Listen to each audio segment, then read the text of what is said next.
up, man? Can you hear me?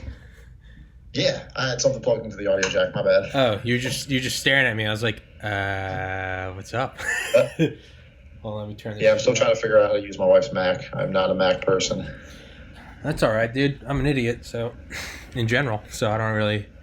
I have a Mac because it's the only thing I know how to use. So shit, man. Let's just jump into it. You 3D printed an Iron Man helmet. And a lot more than that. A lot more than that. I mean, you are Tony Stark. You are the new Tony Stark. Yeah, we can Correct. go with that. Yeah. Correct. Yeah. Well, I had another guy on that said he was Tony Stark. Oh, yo, do you have headphones or something? 'Cause I can hear my voice coming. Actually, no, it's good now. It's good now. You sure? Yeah, I'll let you know if I can hear my voice come. It's not doing feedback right now. Like I said, Okay. I don't know how to figure it out. Some people I get feedback from, others I don't. But I think we're good. Turn down your phone just a little, so that should work. Yeah. Um, Cool. Introduce yourself, man. Hi, I'm Frank. I build stuff like this. Here's one. 3D printed an Iron Man helmet. Yeah, man. Still working on a lot. On But on the the what? hobbies, dude, the hobbies. This is like the best thing I've ever gotten into. Like, 3D printing. yeah, it's great. Let's go, dude. Because I've always liked building stuff. Uh-huh. Like I got I can models and I all can that see it all. junk. Yeah. But it I don't know what started it, but I don't know. Yeah, working with my hand, I'm a mechanic by trade, so like doing things with my hands was always just like, yeah, let's figure it out, why not? And who doesn't want, Marvel stuff, since you're a kid. Yeah. And I don't know. I think back in June, I've always wanted one since I was a kid, a suit, just to be able to do stuff like that. Again, who wouldn't want just a suit on display right there? I got, mannequin Yeah. man standing there with a suit on. Yeah.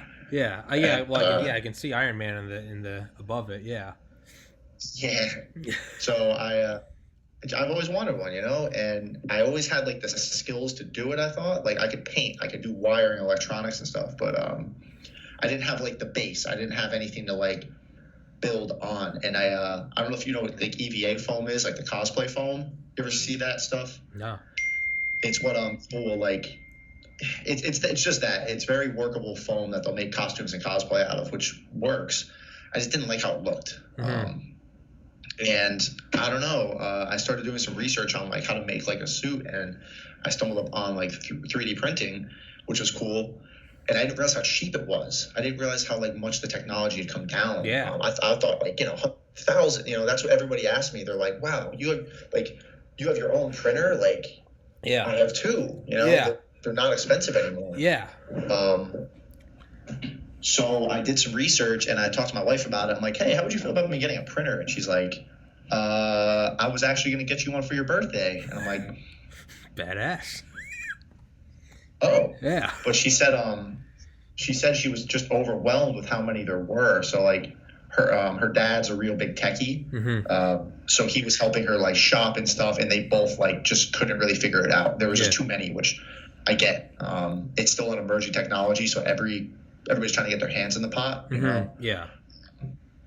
Every company wants to like, oh, we make one. No, Yeah, we make one. yeah. We make better. This one speaks in German. There's so many different.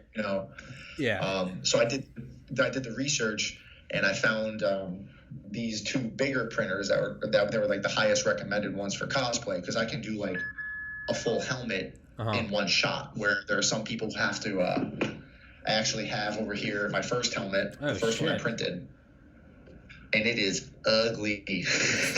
I think it's cool, man. It looks like it's got like it looks like it's it almost looks like that like winter camo you see in like like Spetsnaz, the kind of like gray and white. That's what the side of it looks like. I don't know if that was an intended purpose, but that's what it kind of looks like. I didn't finish it. It's okay. Just I think it does kind of look cool. It looks like a little inward project. Yeah, it looks badass, but I gave dude. up on it. I quit. I was just like, I can't finish this. I tried printing it in a bunch of tiny pieces. I didn't know what I was doing. I tried gluing it, bondoing it, sanding it, and just Frankenstein. It didn't work, man. Frankensteined it. Yeah. So it it's just a reminder on the display case now. Like, Yeah. remember where you came from. Yeah. Remember where you came from. Yeah. Is it so?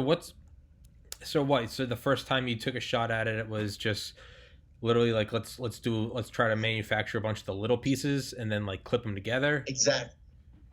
So yeah, exactly. So people will have the files online. They'll sell. They'll host solid pieces, solid helmets, or they'll host for smaller printers. You cut it up and you can print like little, tiny things, glue them together, and you get a big item. Yeah. So I did that, not taking advantage of the size of my printer. I was still doing projects that you might do on a small printer. I should have one shot at it and it would have come out a lot better. But I was woefully unprepared for how hard the hobby was. I was not expecting that. Yeah. It looks really cool on the surface. Like that's what everybody sees. They see this. They see like, wow, like drag and drop and you hit print. Yeah, press a button. Printer. Wow, I get it now. It's my thing. Yeah. But it's not like that. Man. But so what I knew. Yeah, so why was it easier to, I mean, aside from, again, someone like me who doesn't know anything about it, how it was easier to print it all in one shot, and how come it wasn't easier beforehand? Or is it easier once you know what you're doing, but if you don't know what you're doing, it's all a clusterfuck? Massive clusterfuck. Yeah.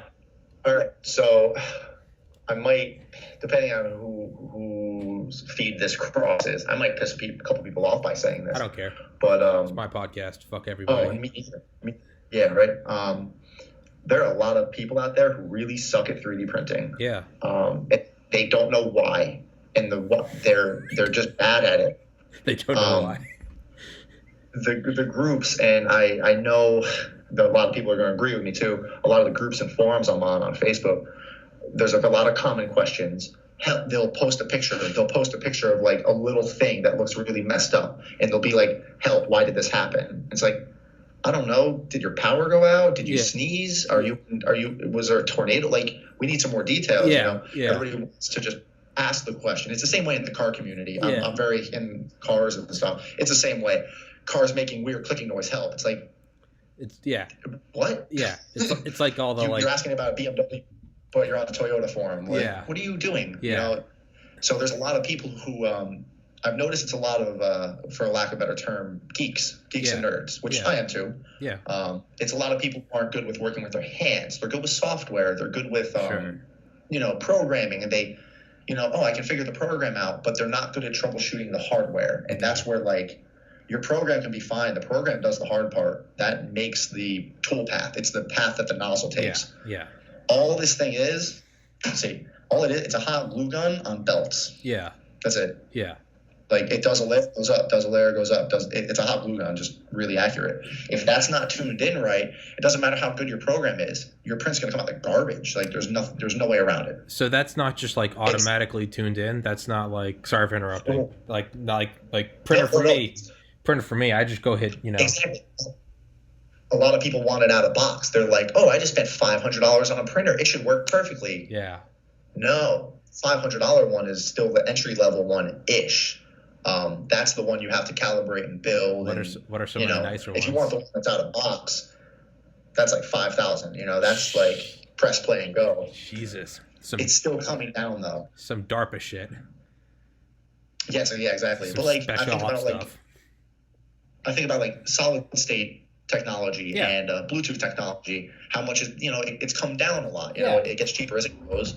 And right now it's hitting that stride of just getting cheaper. Yeah. And it 10 terabyte hard drive, $100. That if you said that to somebody 10 years ago, 2005, yeah, 10 terabytes. What the like?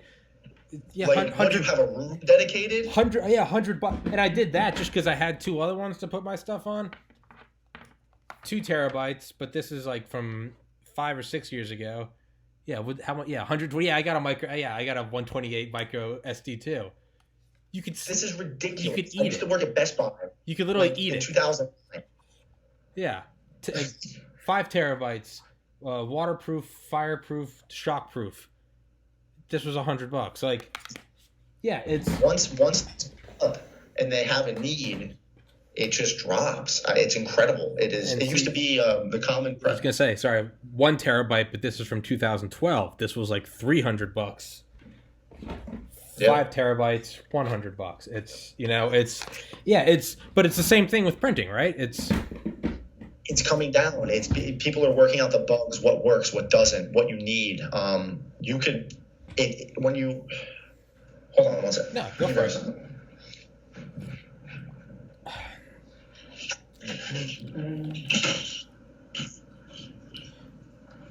So what's like Jesus. All right, so explain it to me. This is a 3D printer. Okay. This is a $100 or $200 3D printer. Okay. And it's awesome. Yeah. It is. It's a new, brand new out of box Ender 3 Pro from Creality. This is basically a smaller version of the 2 I have. So I can swap parts, same hardware, same everything. And how this big? People make suits with this. How big is the one back there? Because I can't the. Can you go walk next to it? Yeah, show me. I can do this and show you the size difference. Yeah. Okay, so you got that big motherfucker back there. Okay, so that's like the all right. Okay, so when you're for everyone listening, that's basically what is that the maximum size that your product has to fit within. Yes, exactly. So this is a pretty good entry level size, and then the height's pretty equivocal to what it'll make a box. So however length, width, height, that's usually what you work with. Yeah. You can get into some weird ones like mine where the height it's almost taller than the width and the length. Okay. So I can print pretty tall stuff on mine. Okay. Like entire forearms. Oh, just Jesus. Standing straight up. Oh Jesus. Yeah. This is one whole piece. You're making Iron Man, dude. You're making Iron Man. Have you been contacted by DARPA? If so, why? No, and if not, why not? I'm on a list. Yeah. Well, hey, man, we try to get on lists here. That's what we do in this podcast. Yesterday, or 2 days ago, we talked about the last 2 days actually. 2 different guests. We talked about attacking the presidential motorcade, and so yeah, welcome to the list. And it wasn't like politically driven. We were just talking about like wingsuits and limos, and somehow we got onto attacking the motorcade. And I realized I was like, wave to the camera, boys. Like, so funny story. I'm actually I am military. I'm enlisted, so I'm part of the list, I guess. Yeah. Hey, well, hey, next Wednesday I'm having on former Delta Force, so hopefully I should really get on some lists. Yeah, I've already had on. Oh, Jesus. So that thing. So this is one thing I've thought about. Is do you think maybe I'd have to ask the Delta Force? He retired in 2001. Do you think for some like tip of the spear type shit, Delta Force, DevGru, that's SEAL Team 6? Where do you think 3D printers are used in the field for that? Because one thing I've thought of in my completely uneducated mind with this is like, so like you can't bring all of the potential shit you may need. Maybe we need a Javelin missile. Maybe we need a certain thing. But what if we could fit in this like what if we could fit like Operation Neptune Spear when they took down Bin Laden? One of the things they had was like the crowbar to wrench open the door, but it was compactable into like a little square, so they could literally like and then like crack it open. So what if you have like a 3D printer that you could almost like an accordion open up, and it's like we need fucking it'd have to be basic. You couldn't like print night vision, but do you think there's anything like that, or do you think that that's fantasy? Right now. I mean, I'm talking only the very best. Like I'm, Black Ops shit. I don't think, not yet. But I think with how everything's going with this whole technology, aside from the plastic waste it makes, which is something they're trying to be cognizant of. Apparently, this stuff is biodegradable, PLA plastic. But like really, really, really long-term biodegradable. Oh, but I guess when you're looking in, years of Earth, it's still better than nothing. I think about that a lot. What it's going to do for the world. Like, 5 years ago, if I wanted to have my own little prop helmet for display, I'm at the mercy of the internet. That would have been some $3, like $4, $5. that would have been some like If I wanted hammock or schlemmer stuff, like those. So I'm terrible at interrupting. I'm trying to get better. I apologize. No, it's cool. It's like it would be what are those really expensive stores? Hammock or Schlemmer or you know what I'm talking about? Like the airline magazines where you see it, and it's always just like ridiculous shit. Yeah, something like that's what it would be. It'd be like you have a real life working Iron Man helmet, $800. Like that's exactly what it used to be. A full suit would run you like $10,000, and it still would be like, eh. Yeah. But now, if I want, I want Thor's hammer for display. That's it. I print it. If I want a helmet, display, done. Yeah. Yeah. I've never been in a hobby or seen a hobby. It's weird. If you're into cars, you're into cars, right? You like modifying cars. You work on them. You fix them. If you like collecting Pokemon cards, that's everybody you're with likes Pokemon, right? Mm-hmm.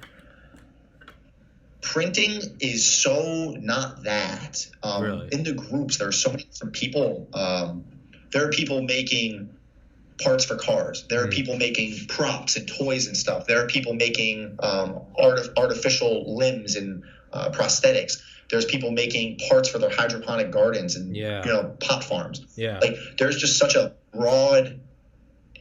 Everybody uses for something different. It's ridiculous. Like.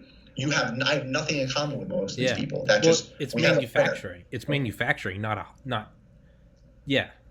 Exactly. It's weird. It's not. You can make anything, and it's you can have it in your house now. This this bracket on your nightstand broke, or this I want something to hold my soda better. You can make it, and chances are, a lot of people ask me. That's probably one of the biggest questions I get. How do you design that? What software did you use to design that? How'd you scale it and make it?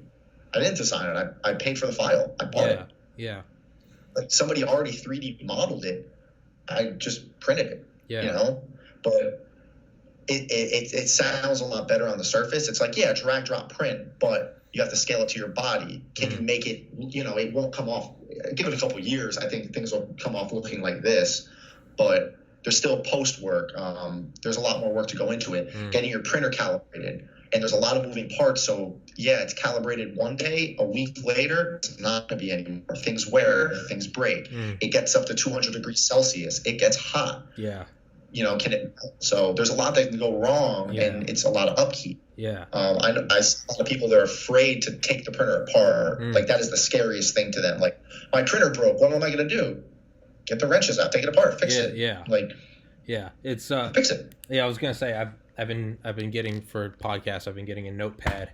So when I get because as you can tell, I interrupt. So I write down my thoughts. And I'm like make a note when. Yeah, but I was gonna say what you were saying. Like that's smart. Yeah, like printing, but even like drag and drop. Like, well, I think this podcast is a perfect example.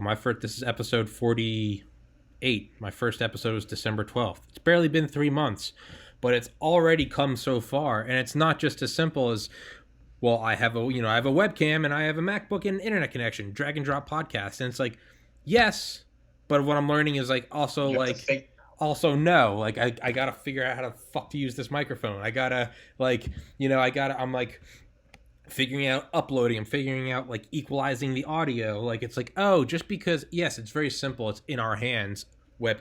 More people can do it than ever before, but that doesn't automatically make this some like super high quality Joe Rogan shit. Like, no, okay, there's still a lot of learning to do, and it's even you're just a simple thing in common. You were saying heat. Everyone asks, well, how come I wear this orange jacket? This isn't some like trademark bullshit. This is just a cozy jacket.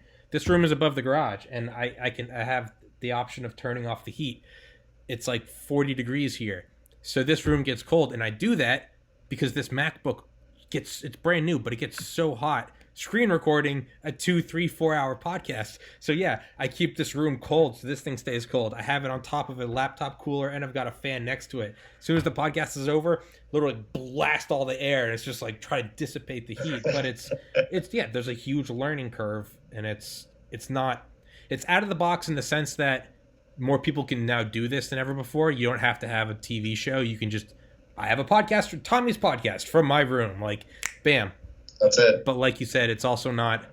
It's not out of the box like, oh, now it's perfect 4K, perfect audio, crisp, clean, edited. Like, no, they're still like, yeah. Oh my god, man! You should go back to my YouTube channel and my first couple of videos when I started doing tutorials on cars. I was using this. It was an old GoPro Hero 3, and it worked, but yeah. It worked, but now then since the suit started taking off a little bit more, my wife was like, "Oh, hey, you should probably get a better camera." So I have a Hero 8 Black now, Jesus. And wow. yeah. Well, even this, man, I just screen record Skype. Like, I don't, like, I've had people say, like, I need to get better audio, and I do. But the thing is like, I also try to keep this, like, I want it to be accessible to guests. Like, obviously Skype is like, you can do it in your room. So there, instantly I have a million more guests than I would have if it was like, we got to meet up. Like, the Delta Force guy, he lives in Indonesia. Like, I'm having him on next week. We're 13 hours apart. I'm doing it at 8 p.m. So it's 9 a.m. his time. But that opens the door to guests that I could never have before. And I also, Skype is simple enough that I can have, I've had multiple people on that are in their 50s and 60s that otherwise aren't necessarily technologically savvy, but they can download Skype and we can talk. The audio suffers because my laptop is recording the sound coming out of the speakers and going back into it. So I've had people say, like, you need to use Discord so you can, like, rip the audio directly. And I'm like, that's true. But how many potential guests am I going to lose if I'm like, all right, you got to download this, you got to download this, you got to download this, and then you send me the file. Like, it's a lot more accessible when I say, hey man, just download Skype. Here's my name. So it's, yeah, dude, it's. But yeah, we're going off into the weeds, dude. Well, 3D printing. I thought some screen recording, because I have a screen recorder on my PC too, and it grabs the digital audio going to my speakers. It grabs it before it makes it to the output. Is that what yours does? No, and you and I are definitely going to talk about that after the podcast, or we can talk about it now. I don't give a shit. But I need to get that because I'm just screen recording through QuickTime Player. This is a MacBook Pro from August 2019. So this is pretty fucking new. I'm very technologically Write this down. Yeah. Ready. OBS. Oscar Bravo Sierra. Okay. Studio. Perfect. Try that. That's what I use when I do my, like, on-screen tutorials. Yeah. It grabs the raw feed coming from the computer. Because I got this dope microphone, Shure microphone, but the problem is when I use it through this, it automatically cuts out incoming audio. So I've been had podcasts before where I'm like, "What's up?" and they're just talking. I'm like, "Motherfucker." That's what's just happening right now because I have a little boom mic right here that I was trying to use, and I had to plug it to the side. I think you could hear me, but there was no audio coming out. Yeah, no, that happened with the guy the telepathic robot guy. I was gonna say, it's funny you said hydroponic 3D printing. One of my best friends, literally known him since 2001. He came on and he does 3D printing, and he was episode like 16 or 17. 3D print shit for hydroponics. Yeah, but there you go.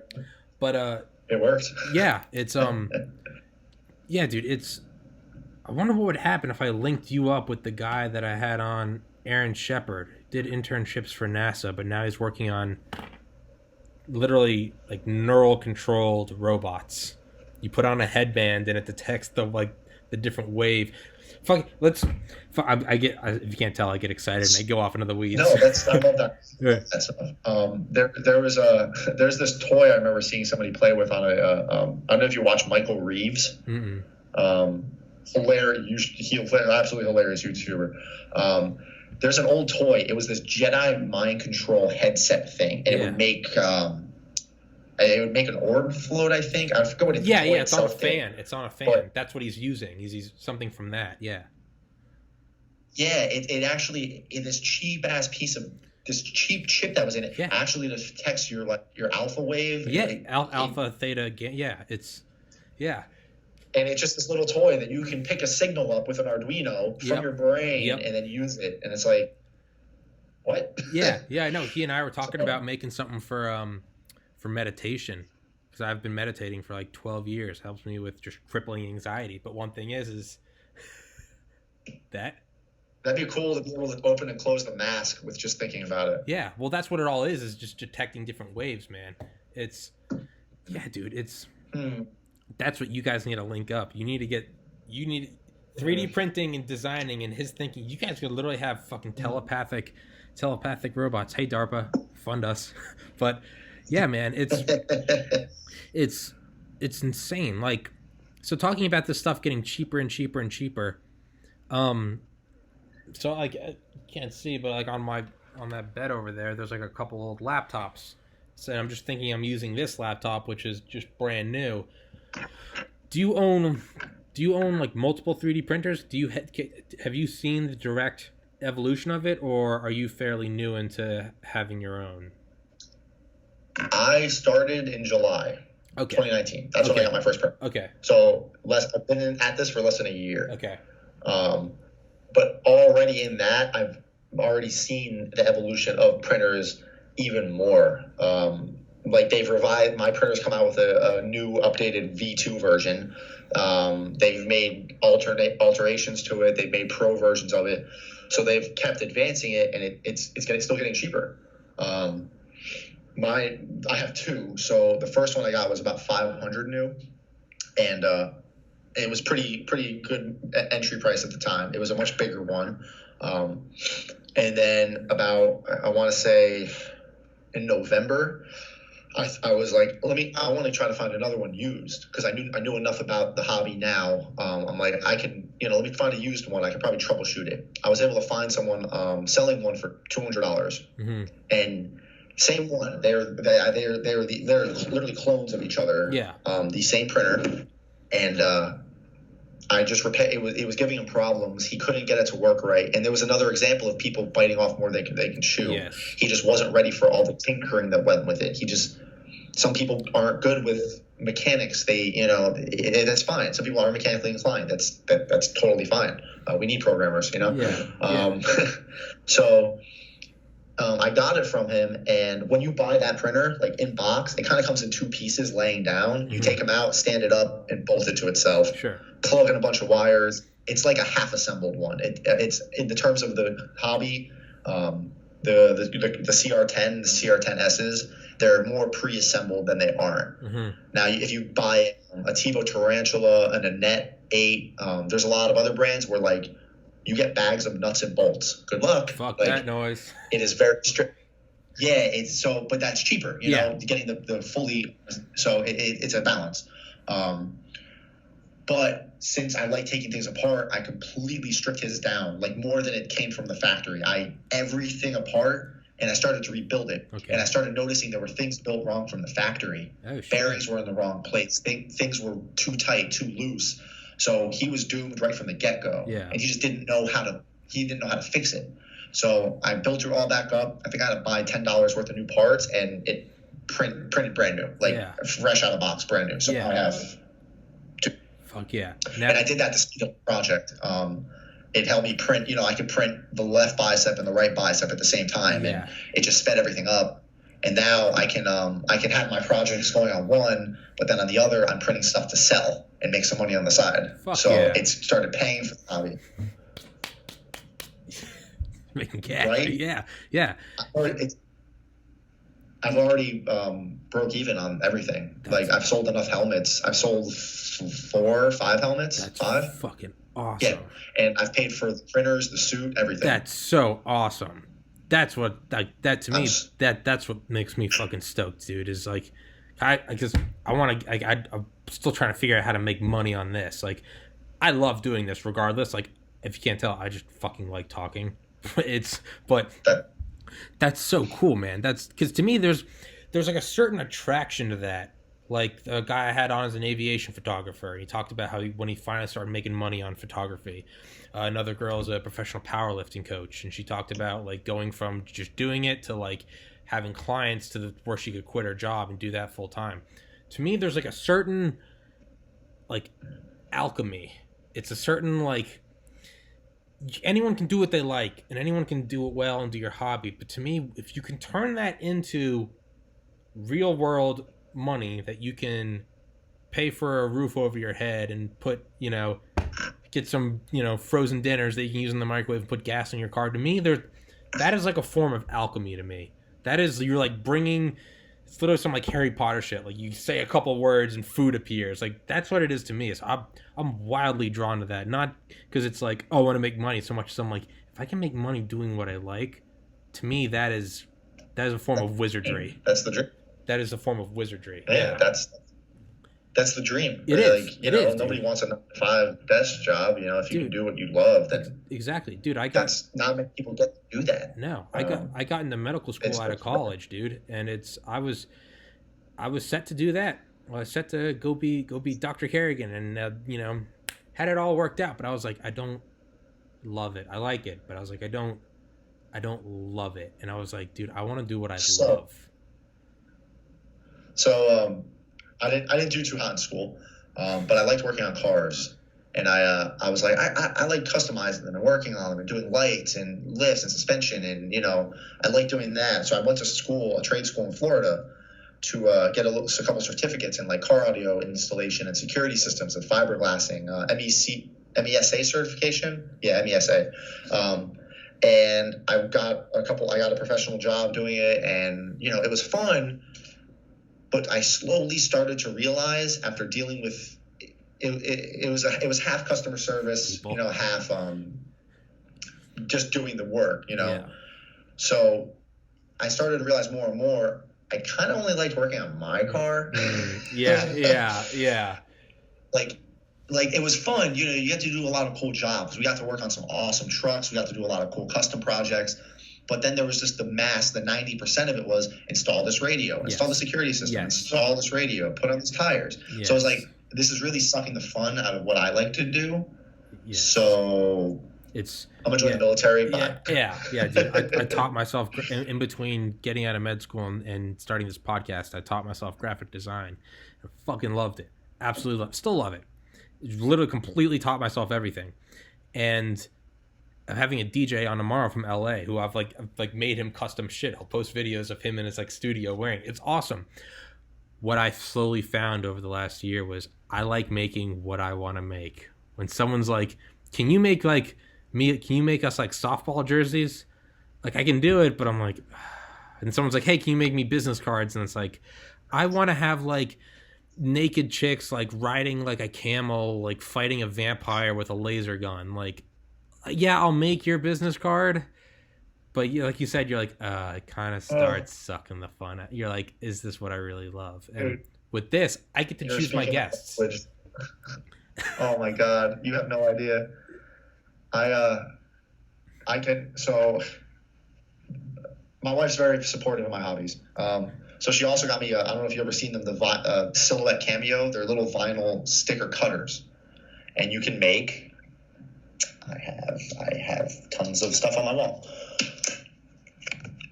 Existence is pain. I'm Mr. Meeseeks. Fuck yeah, dude. Yeah, so you can cut. That's all it is. It's a little needle on a tray, and you put vinyl through it, and you can make stickers, and you can get creative with it, and you can stack. You can stack colors, and fuck yeah. So she was like, I think you can do this for cars, and I can make a lot of stuff with this.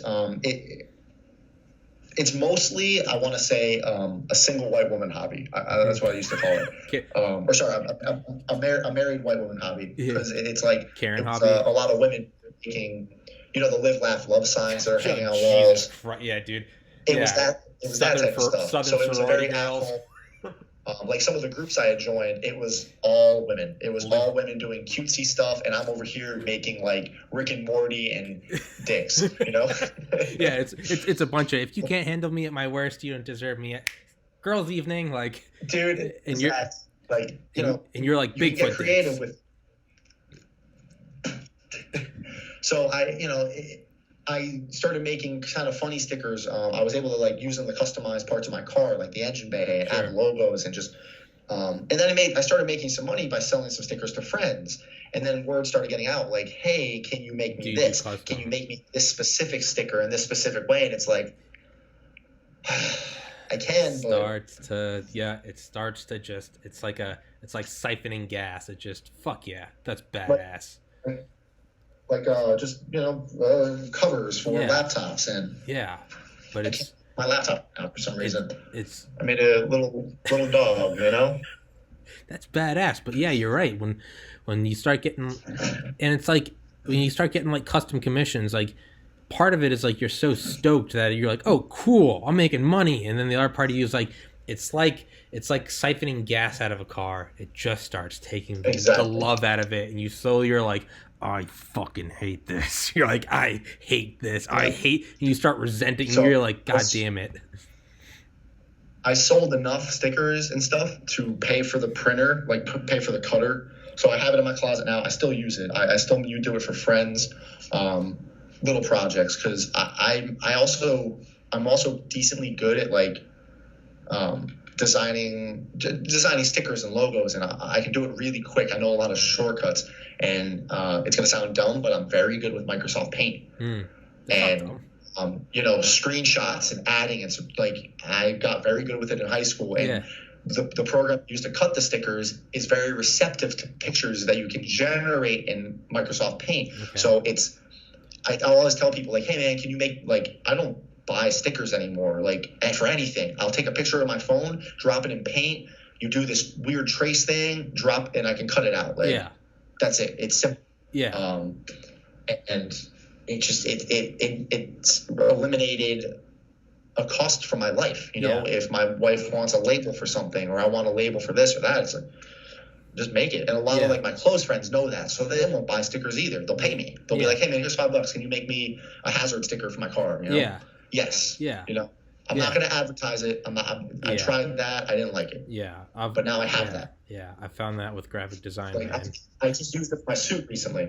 So one of the forearms, I added a little Mark 85, like the in the wrist for it. So that's so badass. I haven't used it in a while. But that's so. I'm so happy I got it smooth.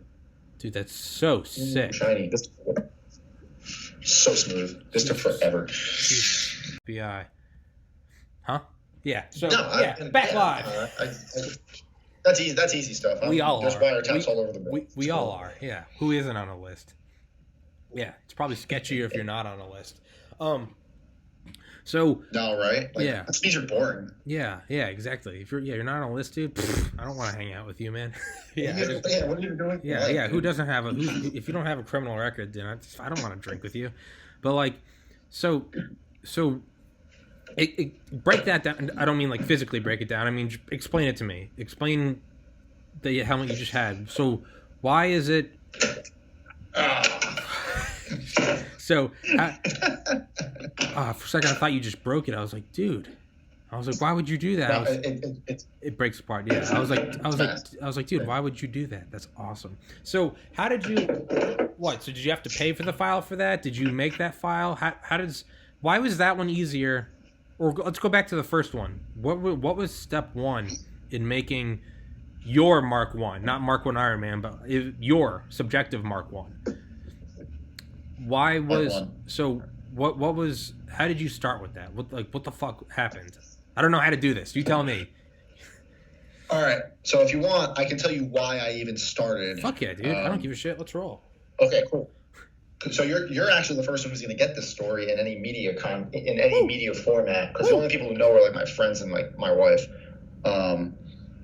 So because I don't like talking about, like, I don't want to post about it. It just seems too, I don't know, lame, or I don't know the word for it. Yeah. I get you. Look, so basically, when I was like a kid, like 2008, 2009, my dad had he got me into Marvel and the comics. Like the first Iron Man movie came out. I 2008. actually was watching it yesterday. Dude, fuck yeah. Yeah, the first one. Fuck yeah. It came out. My dad was like, "Oh, that's cool." I used to, he liked the comics. He was really about the Marvel comics when he was a kid.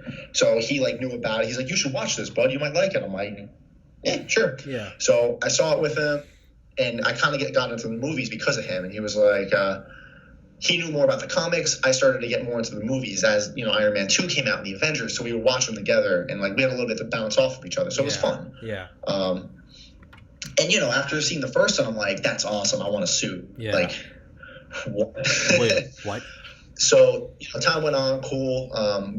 Military overseas, whatever. Just grew apart a little bit because you're away from family so much, and started to kind of reconnect with him of recent, like end of 2018, 2019. Okay. Started to get back in touch with him. He was living down in Florida, and just it was, you know, I had grown up, things had changed, and just like, you know, it was cool. Like I could talk to him, and so, and then around that time, like I was just I loved Marvel. I loved talking about it, following all the whole timeline. It was just such a cool movie. I've watched every goddamn movie. Yeah. Yeah, I just loved them, like the connections and stuff. Like I just like all the little Easter eggs and shit. And then like I'd see something, and like I'm pretty sure I remember reading about that in the comics a little bit. And I go and I refresh my mind about the comics, and then I could talk to people like, hey man, do you know why Tony looked left instead of right? It's because in this comic, like it was just all this deeper stuff, and I loved it. And then I started getting like the idea. I'm like, I have a job, I'm not broke, I can build shit. Let's make a suit. Like I can do this now, you know. I have everything I need. I just need a way to get the suit. Like I need a palette. I need a blank canvas. And I looked in the EVA foam. I didn't like how it looked. It's cool for really big costumes and big cosplay, but it's hard to get EVA foam, and I'll go on record saying this, everyone wants to piss at me, that it doesn't look like metal. It takes you so long to get EVA foam to be shiny like metal, and it just doesn't look right for Iron Man costumes. I think that's my opinion. Mm-hmm. So it's called an opinion. Does it look kind of like matte, like a matte finish? Yeah, no matter, it still just looks foamy and matte. It won't hold a very nice deep gloss. Yeah. You can't just clear coat the shit out of it, you know? Plastic, on the other hand, this is probably like the best piece I ever made. Like just how shiny it came out. Yeah. Like I can buff and polish this. Like there's carbon wax on this right now. Yeah. And I've never seen EVA come out this good. Yeah. If somebody wants to send me a picture of it, please do. It's hard and it's a lot of work, but I can just print this and then sand it down and paint it like anything else. No, this wins. So I saw that the printers had come down, talked to the wife thing, whatever, got the printer, and I started like just trying to learn. I was like, all right, I got a big printer. Let's figure out the hobby. And I'm like, all right, I gotta, let's try the helmet first, let's try a hand. Let's try. Now, I found there was a free Iron Man file, a suit for a file, or file for a suit, on a website called Thingiverse. And it's just a host website. It's all 3D models, all free. And they have everything, anything you can think of. Do you watch Rick and Morty? Fuck yeah. Yeah. Yeah, Mr. Meeseeks. Hold on, I'm not. Promise. Here. What is my purpose? So this is a working camera, though. It's a working nanny cam. Oh, shit. So I bought the Wi-Fi camera to watch my printers while I wasn't home, so I could keep an eye on them. And I went onto the website, and I'm like, let me find out. The second I opened this out of the box, I'm like, that looks like the butter robot. Like I was like, hold on. Yeah. So I went onto the website, typed in Wise Camera Butter Robot, and somebody had already designed it. Yeah. So I dragged the file and printed the pieces, and now I have a little butter robot, and we can get all set, and it works. Why? So just, by the way, I don't know why, but when I sit back, I've had people tell me that they think I'm like not interested anymore. No, it's just my back. And so just don't pay attention if I'm leaning back, dude. So why do you need that to watch your 3D? Is it while it's printing, or is it just like watching your babies? No, it's watching your babies, but at any time a print can fail. The printer a million things can go wrong. Okay. A million things need to go right. One thing can go wrong, and then that's it. You lost your print. It's just fucked. Okay. Actually, here I have a good example of that. Where is it? Here. I have parts all over the room, so I have a lot of good examples just everywhere. This is a mask that got knocked off. Okay. And I don't know if you can see it right there. You see how there's a indent under my finger? Uh-huh. So what happened is, as this was printing, it right here started to get droopy, and it wasn't supported properly. Okay. So it tilted to the side, and then the nozzle came by and knocked it off. Oh. And there's a little dent being hot. Oh, so So this was supposed to be this one. No, yeah, yeah, yes, this one. So it was supposed to be the mask for this helmet, okay. So it's and it fit. I was going to ask that So earlier. When you're printing, how do you have to, or is it just like, is it not even an issue? But I guess you kind of just said it was. How does it support its own weight when building it? Like, does it have to cool down? Does it start to? Okay. So there's cooling fans on it right next to the nozzle. So as the filament comes out of the nozzle and right behind it, as it starts to cool down, there's a fan blowing on it to cool it down. Now, would it be beneficial to do it in a room that's just really cold, like get like a portable air conditioner and jack it up in your room? I mean, electricity bill aside. Yes, no. It depends on what you're printing. It depends on the material. There's a lot of different things. If you're printing ABS plastic, you need the entire room to be like 60 degrees Celsius, which is like, what, 110, 120 degrees? Jesus. So what people do there when they print ABS is they actually make an acrylic enclosure around I was going to the printer. say, yeah, so do you put like a box around it? Yeah. This is an ABS. ABS is a nightmare to print with. I will never print with it. No. This is a PLA plus plastic, polyectic acid, I think it's called. And it's a little softer. It prints at a better temperature, and it's a lot more forgiving. And it's very easy to sand. Yeah. So there's a lot of benefits to making something like this. Yeah. And then what the program itself does is it builds some. I wish I had a piece of it right here. I kind of threw a lot of it out. Yeah. So if you print a mask standing up, that's how I print these masks, just standing straight up like that, just boom. Oh, wait. Oh, wait, there's more. Yeah. Just like that. Okay, so it's literally just top to bottom. Yeah, so the program itself, what it'll do is depending on what settings you have, it'll detect where all the angles are, overhangs, and it'll make little support structures to hold it up. And do you like snip those away, or are those built in? You snip them away. When they're done, you pop it off of the supports, and sometimes there's some cleanup. And depending on how good your settings are, like I said, there's a lot of just little calibrations you have to do. Some people spend hours and days trying to break supports off of parts because they're too tight. They're too fused on there, where if they're not fused enough, they're not doing anything, and the part will just fall all over. Tip over. No. Yep. Why would it be difficult on helmets like this, I'll actually print them. Like some people will print them like this, like in their normal resting position, but then you need to support the whole top, right? So then there'll be all these supports coming up through the top, and then you got to break them all out, and it's just work. But if you flip it upside down like that, then you only need a little bit of support up here. Okay. So you can get creative with how you place the object, and I'm still working on it, but like the back of this right here, there's see the little hole? Yeah. That's where it was sitting, and that's where the part broke away. I had to print it like this. Okay. And this is easier to fill and repair than trying to break off a bunch of stuff in there. So it's a give take. It's just experience and trying to figure out what the best way to orient your part is. Now, would you? What's up? I was gonna say. Now, would you ever print it one way, and then I guess this would be a waste of materials, but you'd print it one way and then print it another way, and so you kind of get the best, almost like Venn diagram type. You could get like the best of both worlds and like not have to use the part with all the supports, or is that just overcomplicating something that isn't that much of a hassle? No, that is actually a very good point. There are benefits to doing that. So there's programs where I have a part that I've done that with. Oh, this actually, yeah. The ass plate. What? The ass plate. So I'm about to show you my ass on camera. Dummy thick Iron Man. Yeah, not safe for work. Wait. Yeah. There we go. No, hey, shit, it works. So this would fit on my printer if I stood it up like this. Okay.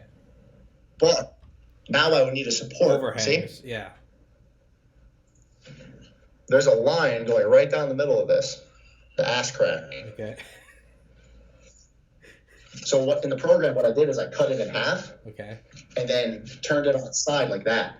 And it was at a much better angle, and I was able to tilt it forward a little bit. Okay. So then the program can calculate if this is under a 70-degree angle, it doesn't need a support. Okay. And so that meant this whole thing, half of it was able to print one shot standing up with no supports. Now, is there a plastic you can use that it's like so strong it doesn't need to be supported, or is that possible? But now you're just getting into like an expensive realm. Like again, like is it worth it? Any plastic. Yeah. Any plastic can do that. It depends on your settings. It's called bridging, and it's very hard to do. That means your printer can print in thin air, and the filament won't fall down. It means it's cooling so fast that it won't droop. Yeah. Now, that adds a whole other list of complications to things because the nozzle wants to squish. When the nozzle is close to the part, it needs to be close to the last layer to actually come out. The plastic comes out and it squishes out. Does that make sense? Yeah. Now it doesn't have that. If it's printing in thin air, it doesn't have that little bit of back pressure. Yeah. So it doesn't attach to itself properly. Yeah. Okay. So there's benefits and so it can complicate things. But that's again about designing your part or orienting it the right way. Like I'll see people who'll take a face mask and they'll be like, oh, it's better to print it like this, flat. And then what they're left with is they'll take the mask off and all on the top part right here, it crumbles in their hands. And it looks like this, looks like crop circles. Oh yeah. Because it's printing in thin air. Yeah. I was going to say it probably jagged almost because there's so many. Yeah. It'll print in spirals, but since there was nothing under it for the plastic to push out, the next layer doesn't touch it. So it's this like squishy, it's this weird squishy feeling that it pretty much ruins the part. It happens a lot of times on the tops of helmets when you don't have the support inside of it. Because now instead of the nozzle moving up and down, it's doing this, and it has nothing to push against. Now, could you somehow like have your printer or have on the inside like multiple axes to where the entire thing would rotate? Like print a little bit, shift it, print a little bit, shift it, print, or is that just getting too expensive for a problem that doesn't require that much engineering? Yeah, that's not. So some people are messing around with something called I think it's like 5-axis printers. Yeah, and it's a nozzle that can do this and it moves around, but they're still very crude and they're still in their infancy. I was talking about the entire, not the nozzle. I was talking about like the actual like template that you're printing on. Excuse me, the actual template you're printing. Like it's either or. Okay. It's either or at that point. It's either you move the part and so the nozzle prints, or you move the nozzle around the print and the print's not moving. If you had to move the nozzle, you'd have to calculate, does it have enough pressure? Is it pushing it out enough? Versus because if it's coming straight down, we got gravity at 9.81 meters per second squared coming straight down. If you're at sideways, or if you're coming up from the bottom, it's not gonna, gravity's not pulling it into the next spot. So you would move just but then again, that brings in a whole bunch of complications because now instead of moving just a tiny nozzle head, you're moving this entire it's like when I'm doing like designing on my iPad, instead of like moving the pencil, excuse me, the pencil, instead of moving the pencil around, I'll shift the entire iPad.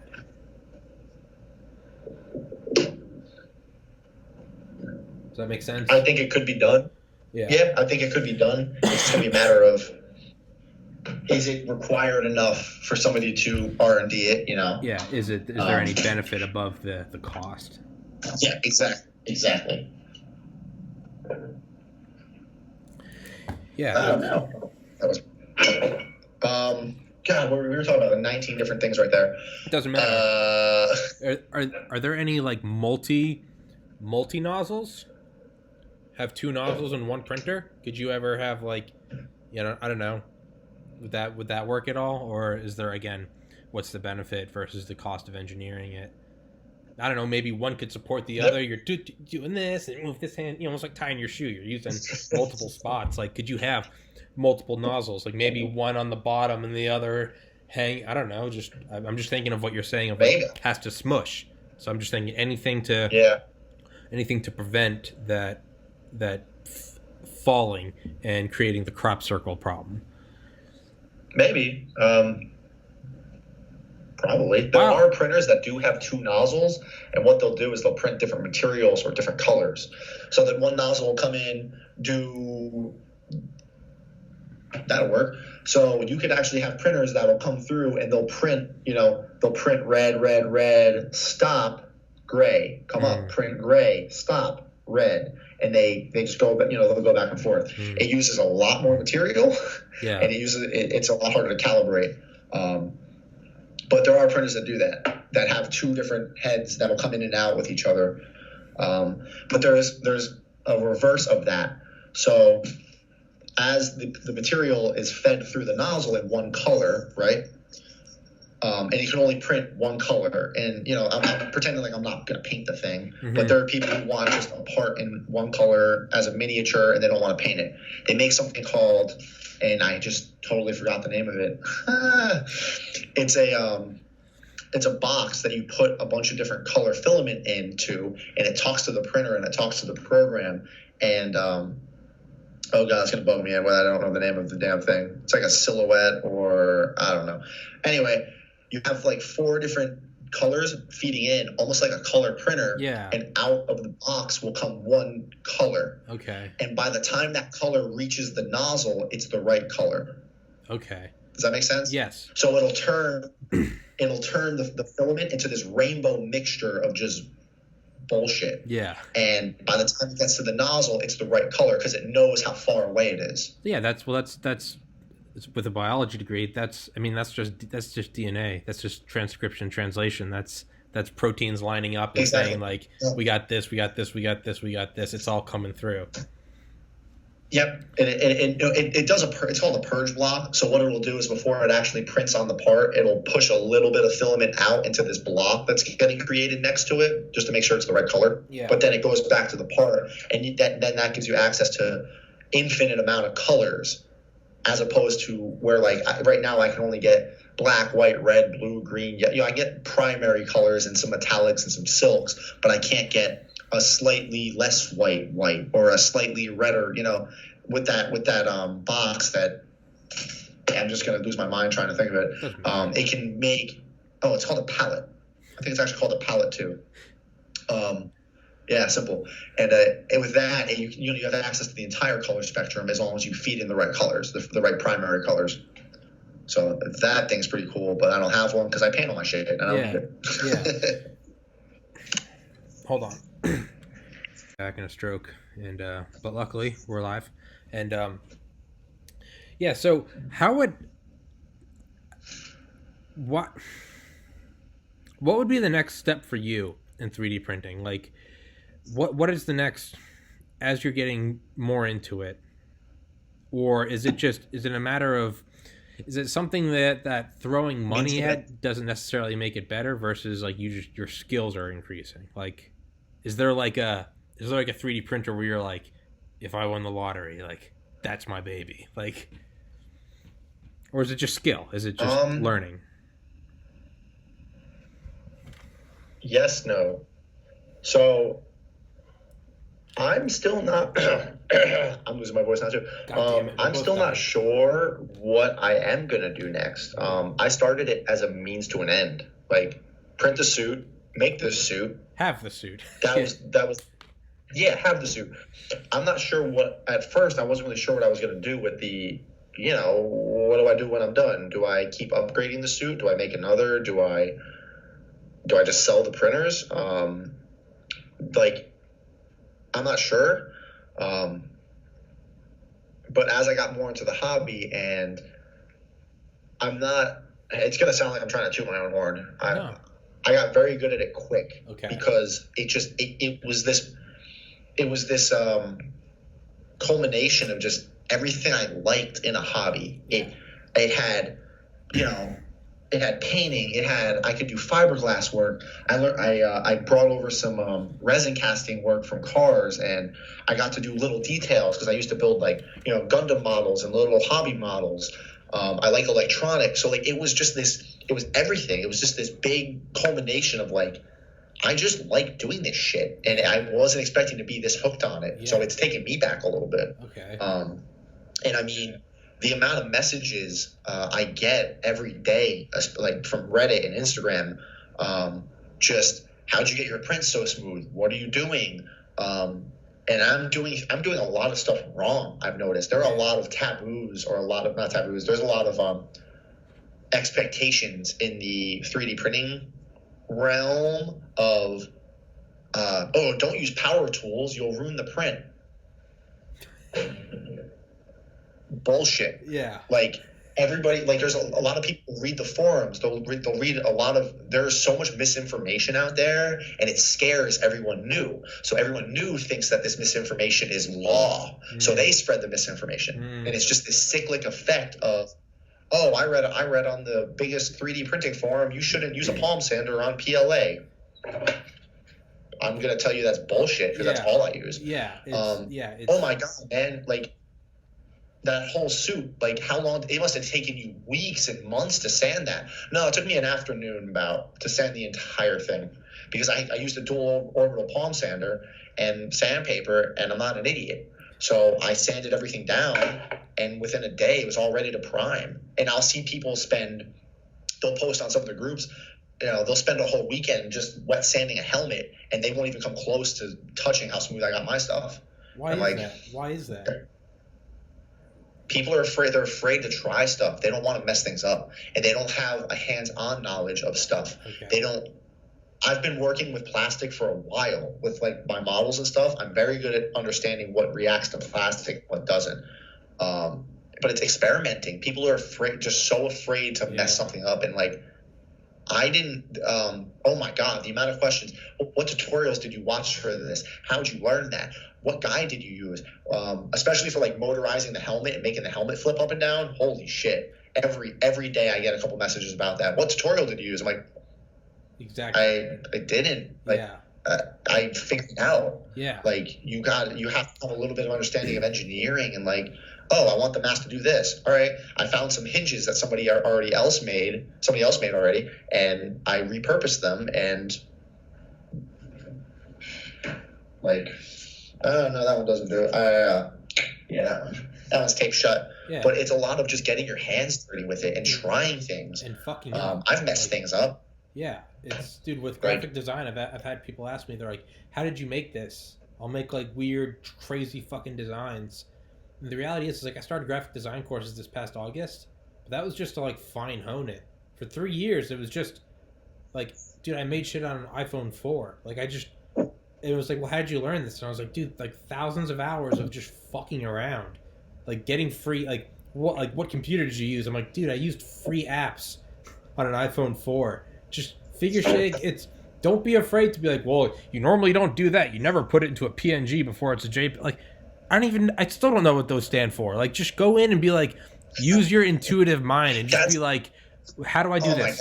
How do I? It's like Legos. You don't have to buy a Lego set. Sure, you can. You can buy the Millennium Falcon or the Statue of Liberty and build it. But dude, the most fun and the most you can learn is you just get a big box of Legos and you're like, let's just start snapping shit together.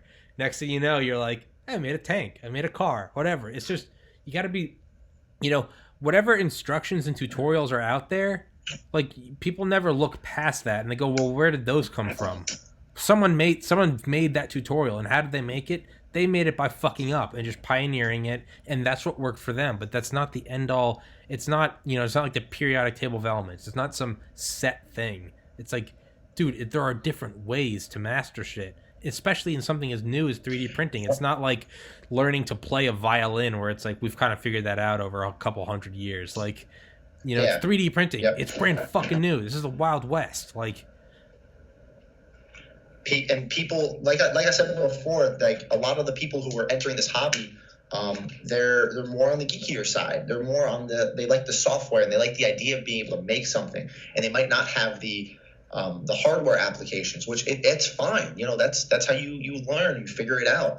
I just happen to come from a background where I've always had access to both and enjoyed doing both. Computers and like software, but I like, I can build shit too. I like that stuff. I'm an engine mechanic. Like, I'm comfortable taking things apart. That stuff doesn't scare me.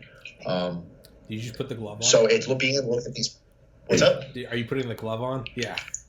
That's so badass, dude. That's so badass. Like, this is one of my favorite things. I think I'm going to lose a little bit of light because I'm about to unplug my. No, that's fine. Yeah. You're good. Yeah, that's the glove. USB powered lamp I'm using for better lighting, so you can see me. Oh, dude, it's fine. Yeah, that won't work, but I should have put that on. Holy shit! Right? Fuck. It's just a little finger touch. Yeah, that's so badass, dude. That's so badass. I broke the LED middle one. It's on order right now. I cut it in half. So yeah, it's just two little wires at the end of the fingers, and then you can do the. I am inevitable. Yeah, dude, it's fucking. You're goddamn Iron Man. Now, where is it? I thought. So you made the whole suit. What's that? So you made the whole Iron Man suit. Making. Okay. So yeah, I like forgot for a second. Like, you found me on Reddit, not Instagram. So you haven't really followed the whole Instagram and YouTube build. No. So you just saw which thread did you see that you messaged me on? Was it the arm moving around? So people will ask me, they're like, what all do you know? So what I do is I don't prep for any of these because I like them to be like a natural conversation between two strangers. You don't prep questions for a stranger. You start shooting the shit at like an airport terminal. You just talk. And so what I do is I don't just have on anyone because like I want the conversation to be interesting. So I find interesting people who are passionate about their shit. But then I purposely won't go any deeper than that. So to answer your question, I don't really know. I just remember seeing like a working Iron Man suit and I was like, well, I just have to have that guy on my podcast. But no, I don't. Yeah. So yeah, that's what I was trying to remember. I was like, did he just make the glove or did he? Because you're showing me the helmet, the butt cheeks, and I'm like, did this motherfucker make the whole suit? So no, I don't. Send me after this. Send me all the links so other people can find it. I'll put it in the description and shit. But yeah, I will now. Yeah. But yeah, what all do you have? Because I thought you just had the glove, but I saw the helmet. You're showing me the shins, and I'm like, dude, this guy's got the full goddamn Iron Man suit.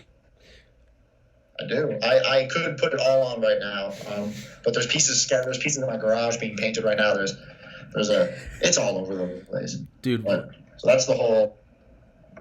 Oh, wait, I have other lamps. Hold on. Yeah, that works. Fuck, that's so sick, dude. We have to do another episode where you just wear the whole suit. just sit here and talk to me as Iron Man. There's more. Hold on. Oh, you're gonna do that to me. Oh, I did it. What? I think it got unplugged when I put it on. Oh, I'm mad. It's okay. Epic reveal is not epic. I forgive you. I forgive you.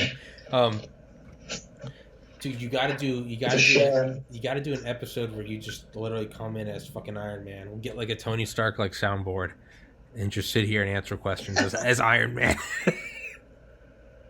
When it's done, I will very much entertain doing that once the whole project's done.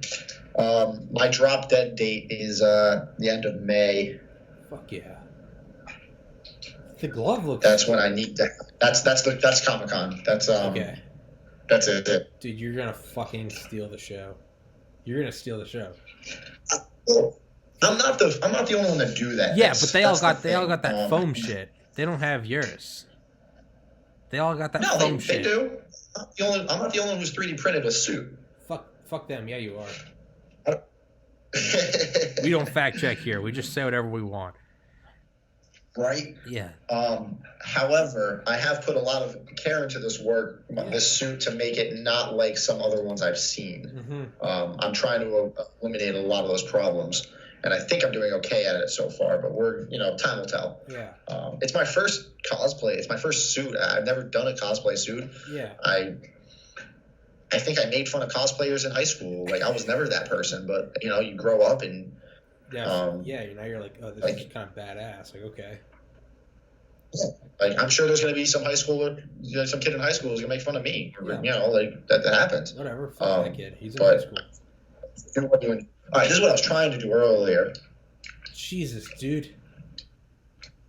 Jesus Christ. And it's just a little trigger in the wrist.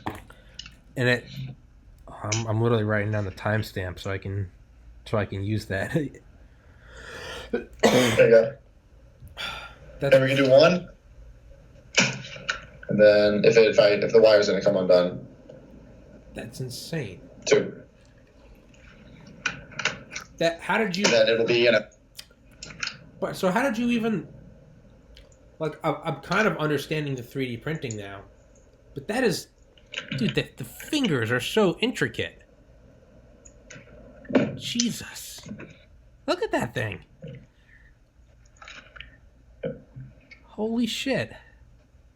Whoever's listening to this, you just have to watch this part because I can't describe it. It's, dude, that looks like a Marvel prop.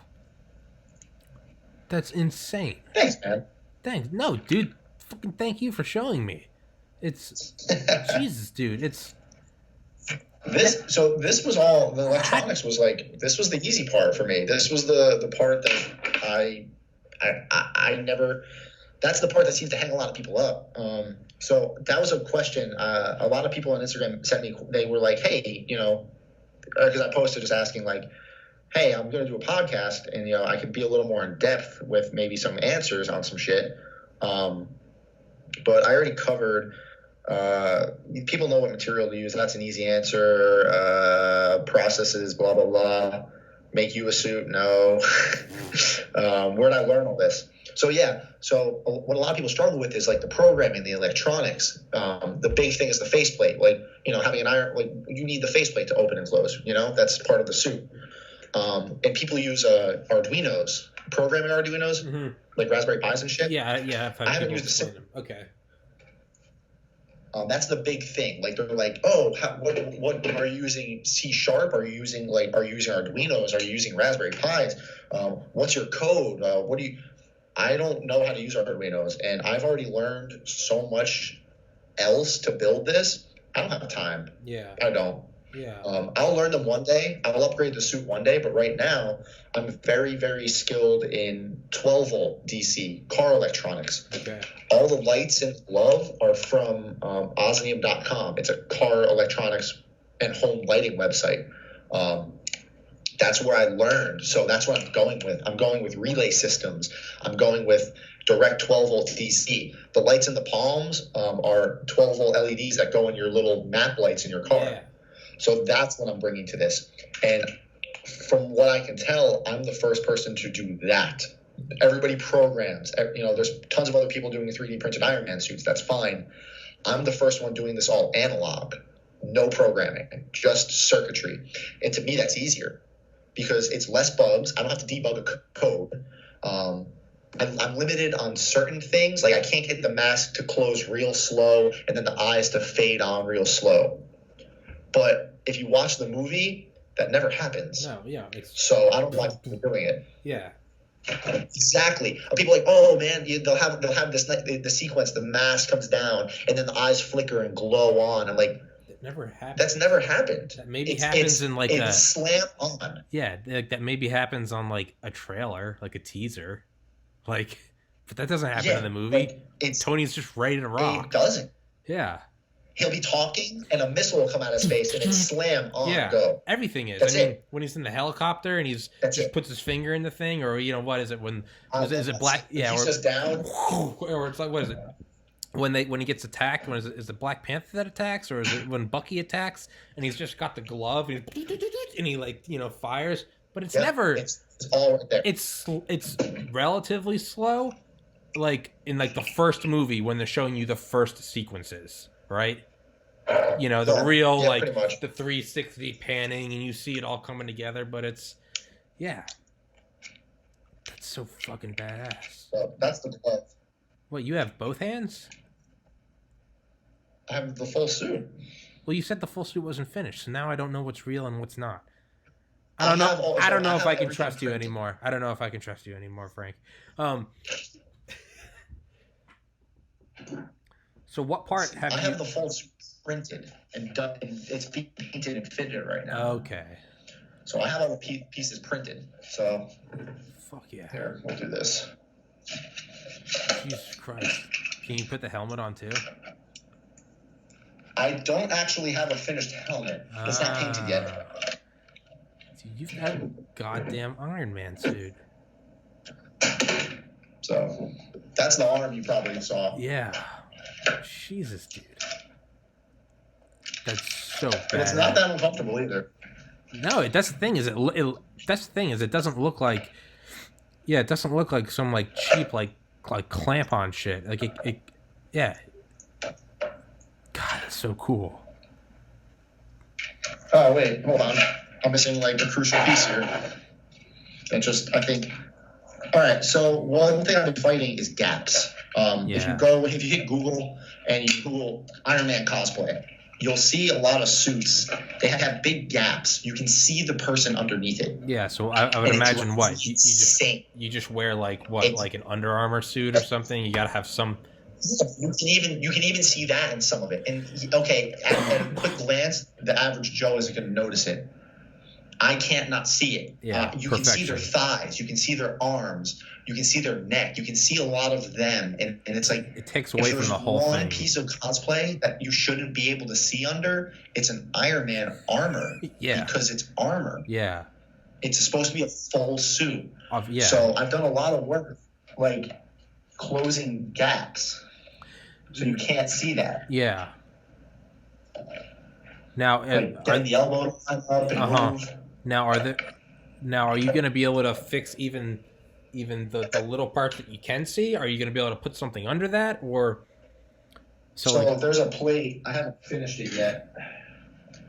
It's this. Yeah. And that's going to go in there. Okay. And it'll be this will be like attached to my skin. Okay. So as I flex, it'll kind of subduct. Yeah. And that'll disappear. And I will still have a suit. It's a dark red morph suit. Yeah. So some things will be unavoidable. Mm-hmm. Like there just is no way around it. Mm-hmm. But I'm doing my best to limit what when I move and do poses, certain things will show. Under here, it will show a little bit. Mm-hmm. But I'm working on just at rest, you can't see any of it. Mm-hmm. And it's been an uphill battle. Yeah, I was going to say, that seems like the more complicated part than anything would just be like... So, yeah.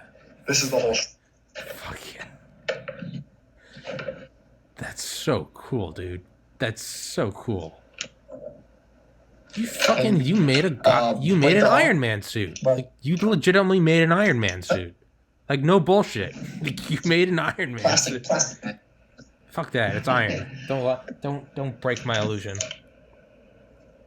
Yep. So this is like one of my favorite parts right here. Just because how nice I think it came out, how smooth it came out. No, that looks like metal. That legit looks like metal. Now, are you gonna have any like projectiles? Get like a spring loaded. No. You need to get the what is it? The ex-wife from Iron Man 2. From Hammer Industries, the ex-wife. This is the Monte Cristo's baby. This will write you a story that will make the artist. Under the bunker you just busted. This is the Monte Cristo. This will, yeah. These are the Monte Cristos. These are the Cubans, baby. These are the Cubans. All right, so here's another part that I just got done with today. Okay. Core. Yep. Hell yeah. Is it? That just fits on you. Ab day every day. Ab day every day. That just fits on you, though. That's just... Jesus, dude. Those are the steps that make it different. That is okay. All right, I'm about to go on a little bit of a tangent here. Go. So some people will make the suits and the cosplay, and they'll size it to them. They'll print it to fit them, and you run into a problem. A lot of the people doing this aren't built like Iron Man, you know? Yeah. I'm not saying like built Tony Stark. They're not built like this robot with giant shoulders, big arms, and a skinny waist. Yeah. Few people are. Yeah, that's like the male Barbie. Who are doing cosplay. Yeah. So they'll scale it to them. They'll size it to them. And what that does is that'll give them a weird shaped stomach or like there'll be no shoulders or chest. They'll fit the arms and the arms will be really skinny. And then they'll print a helmet. And the helmet is my biggest pet peeve because they look like bobbleheads. They're just fucking huge. They look like I call it iron bobblehead syndrome because what people do is they'll print the helmet really big to fit all the electronics, to fit the motors, to fit the arms, to fit the eye. They print it bigger. So now you have this big head that isn't sized to your head, but everything else is sized to your body. So it looks so like now you just look like a bobblehead. So it looks like some Xbox avatar. Or like a me. Hold on. Look how big this thing is on my head. Yeah, it looks like a Just Cause mod where you can get like big head, or it was a James Bond, the 007s where you can get big heads. Exactly, but if I wanted to motorize this and do all that, it would have to be about that size.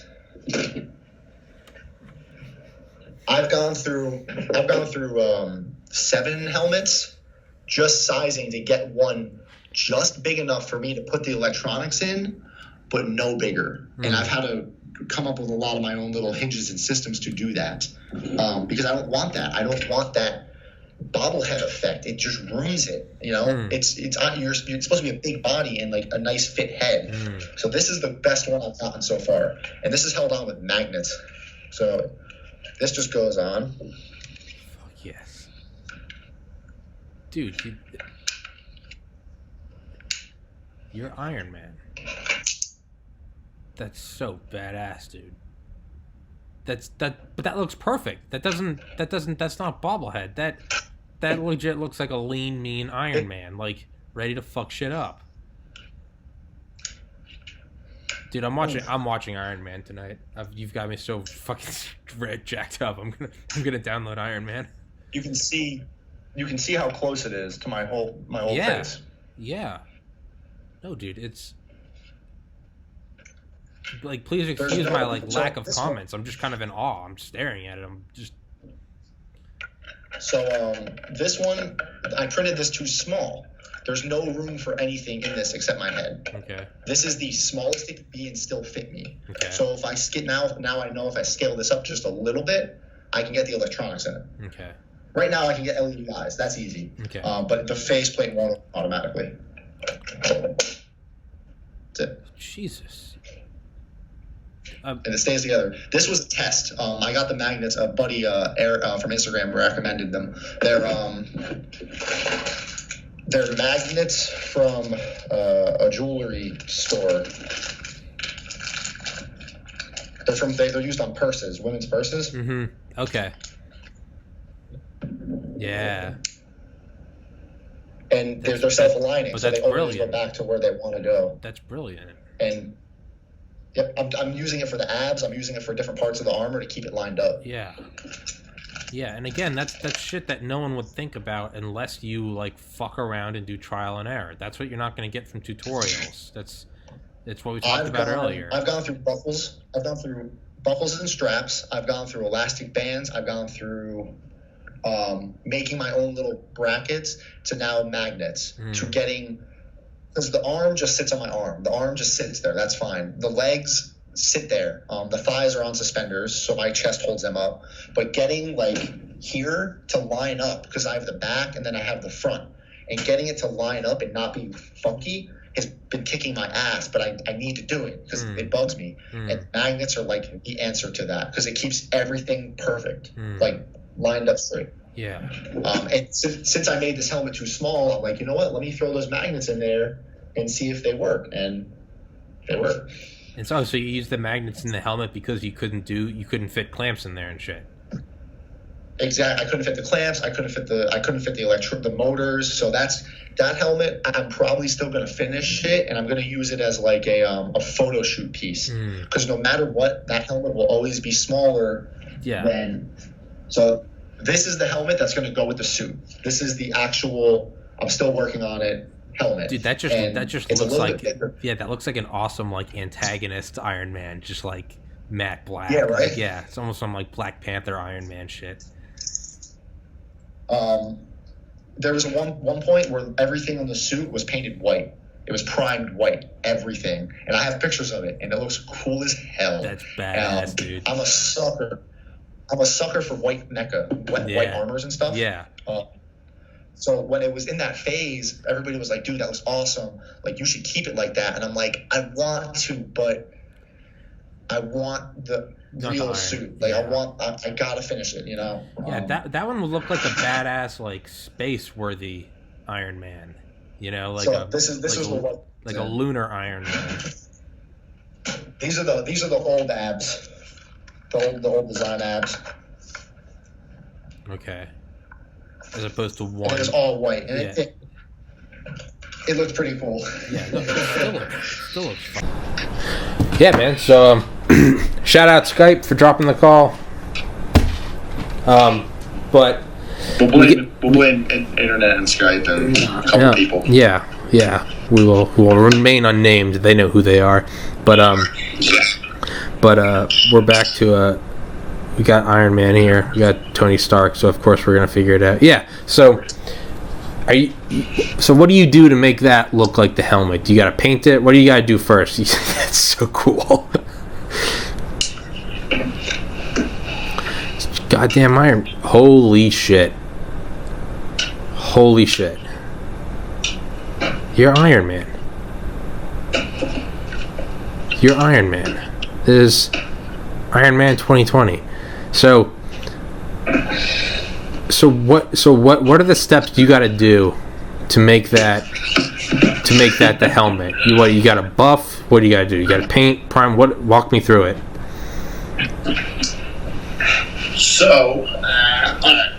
So this is a raw print right here, this helmet. Okay. This is what it looks like coming right off the printer.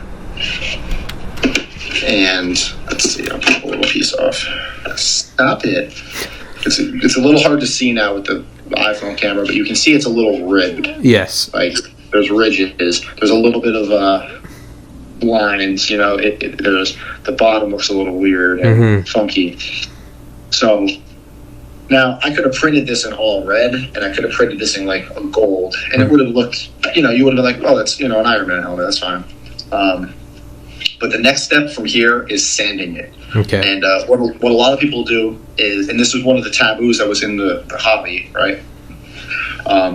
You sand it a little bit, and then you start just hitting it with filler primer, like automotive filler primer.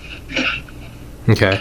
And that's what people would do for days. They would just hit it with primer, sand, and they would spend days on this. And that's what you did. That was like straight up, just do that. And why? Like, why spend that much time when you can take an orbital sander and just they're called layer lines, the lines of each layer, and it erases them. It just, just straight up, just smooths right over and makes them disappear. Okay. Now, it's plastic, so if you sit on one spot for too long, it melts. Heat. This doesn't like heat. As a matter of fact,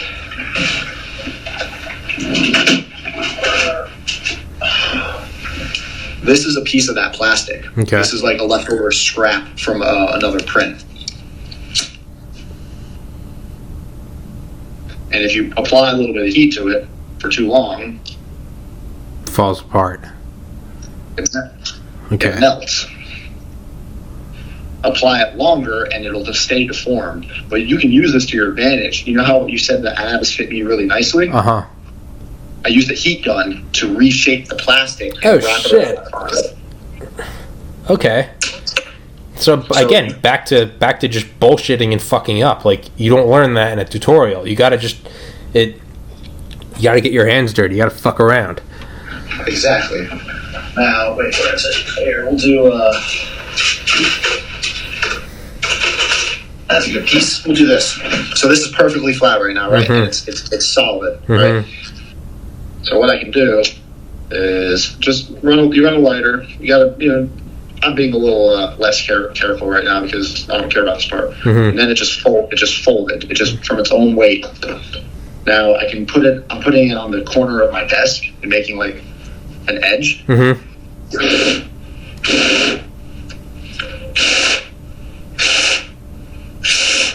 I cooled it down now. Now it's hard again. Okay. So you can literally mold it and shape it to whatever you want. Okay. Pretty much. Now I did that with the hands. I made the palm fit better by heating the whole thing up and stuffing my hand in there and getting it to like sit better. Really? Yeah. I've widened the base out a little bit because this gets covered. This hole gets covered by the back plate, so you don't see it. So I don't care. And then all the fingers are held on by an elastic strap. Mm-hmm. Oh, damn. It's just glued together. That's it. They're glued. The fingers are glued to the elastic, and then I have a solid glove. And you can actually see them in the knuckles. Yeah. Now, it wasn't like that. The other hand isn't like that, though. What's up? The other hand, you can't see any skin under it. No, they're both like this. You can see you probably you weren't probably paying attention to it, which it doesn't jump out at you. The hands are exactly the same. Oh. And I'll have that red morph suit on under it, so okay. this will all be red too. Okay. All right. It's buried in a drawer right now, so I don't have access. No, to that's it. fine. But so, all right. So yeah, after you have the print and after you sand it, you get it smooth. Then it just turns into just basic painting, like sand.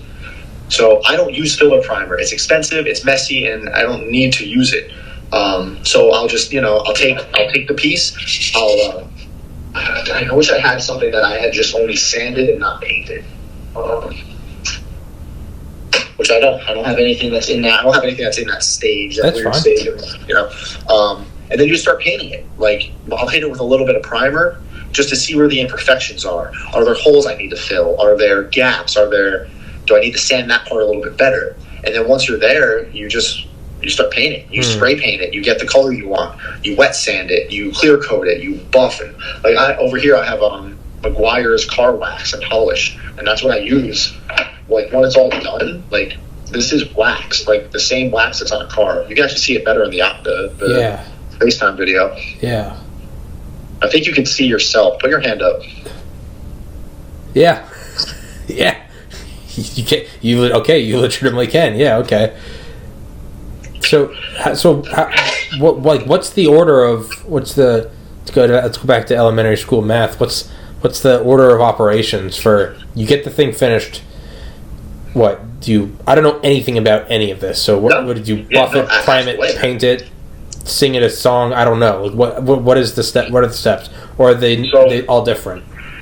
So what I'll do, aside from having a part that is only sanded, which I have to,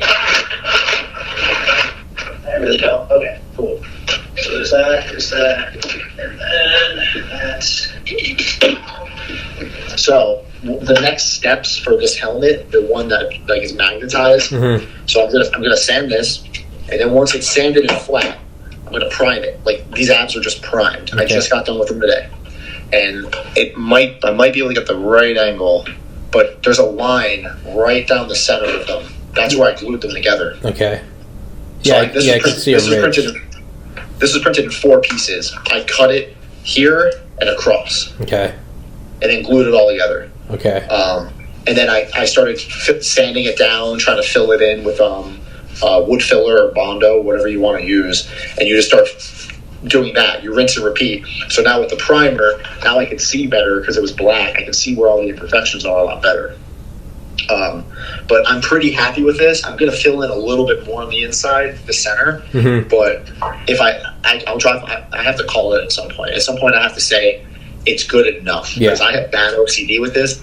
If it was up to me, I'd still be making the first glove. Dude, I have clinical. I legitimately have clinical OCD. I know what you're talking about. At some point, I have to think like no one's gonna see that. Like nobody's gonna notice that but me. Yeah. So I need to work. Like I'll go to my wife a lot and be like, "Babe, does this look okay?" And she'll be like, "What's what look okay? It looks fine." I'm like, "Yeah." Okay. Yeah. No, it's not to compare yourself to him, but I mean, like Da Vinci's quote is, "No art is ever finished; it's just abandoned." But it's true. Yes, exactly. You get to a point where you're like, I have to keep going because I will sit here for there are graphic design pieces that if I had an eternity, I would still be working on them that I finished a year ago.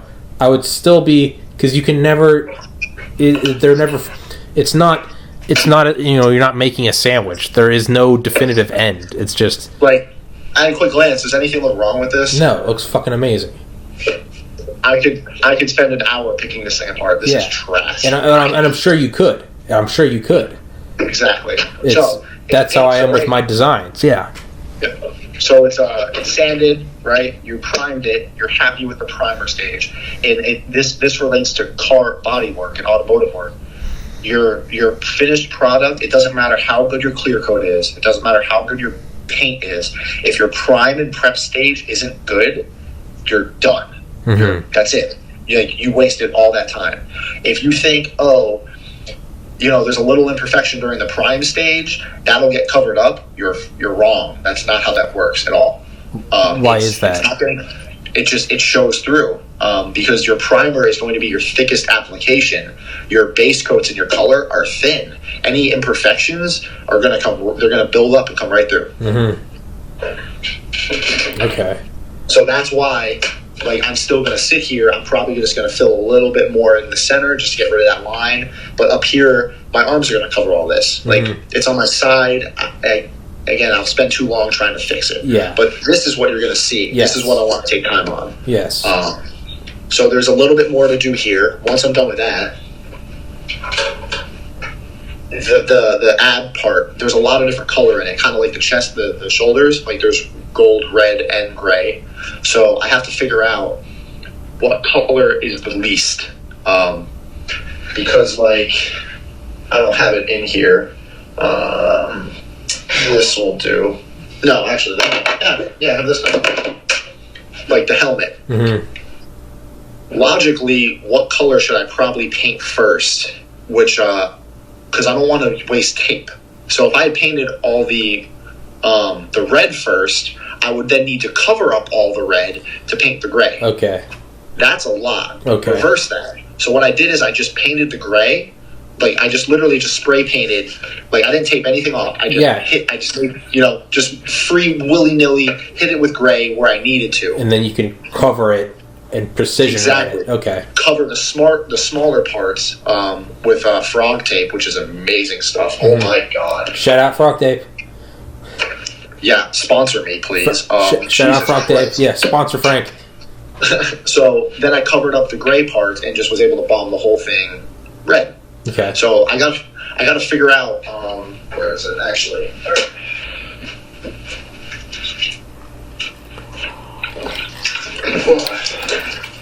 I have this neat little figure as reference. Fuck yeah. So, on the abs, there's a little bit of gray, a little bit of gold. So I'm going to do that first. I'm going to spray the gold, spray the gray, and that's what I did with the shoulder too. I did the gray first, then I did the red, and then I covered that up and did all the gold. Okay. Now for the colors, how do you? I guess this is more of a simple question, but yeah, how do you get the exact colors, or is that just a matter of just finding that? You look disappointed. It took. I have a whole YouTube video on. Because if you get the wrong shade of red, man, that's not Iron Man. That's like a Beijing knockoff. Oh, this Iron Man or Hero Priest. You didn't say anything about this helmet being the wrong red until I put it up to another one, right? Yeah. No, I didn't notice it until but yeah, that's like a darker maroon almost. But then there's this color, and then there's I have a little pen holder to hand. See, to me, those look the same. They're and in person, they're not. There is no metallic to this at all. This is just straight up red, colonial red Rust-Oleum. This was a fucking nightmare.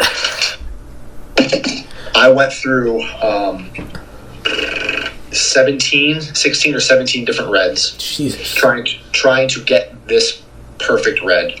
I went with if there is a red metallic in England, I bought it. Amazon, eBay, Halfords, Homebase, B&Q.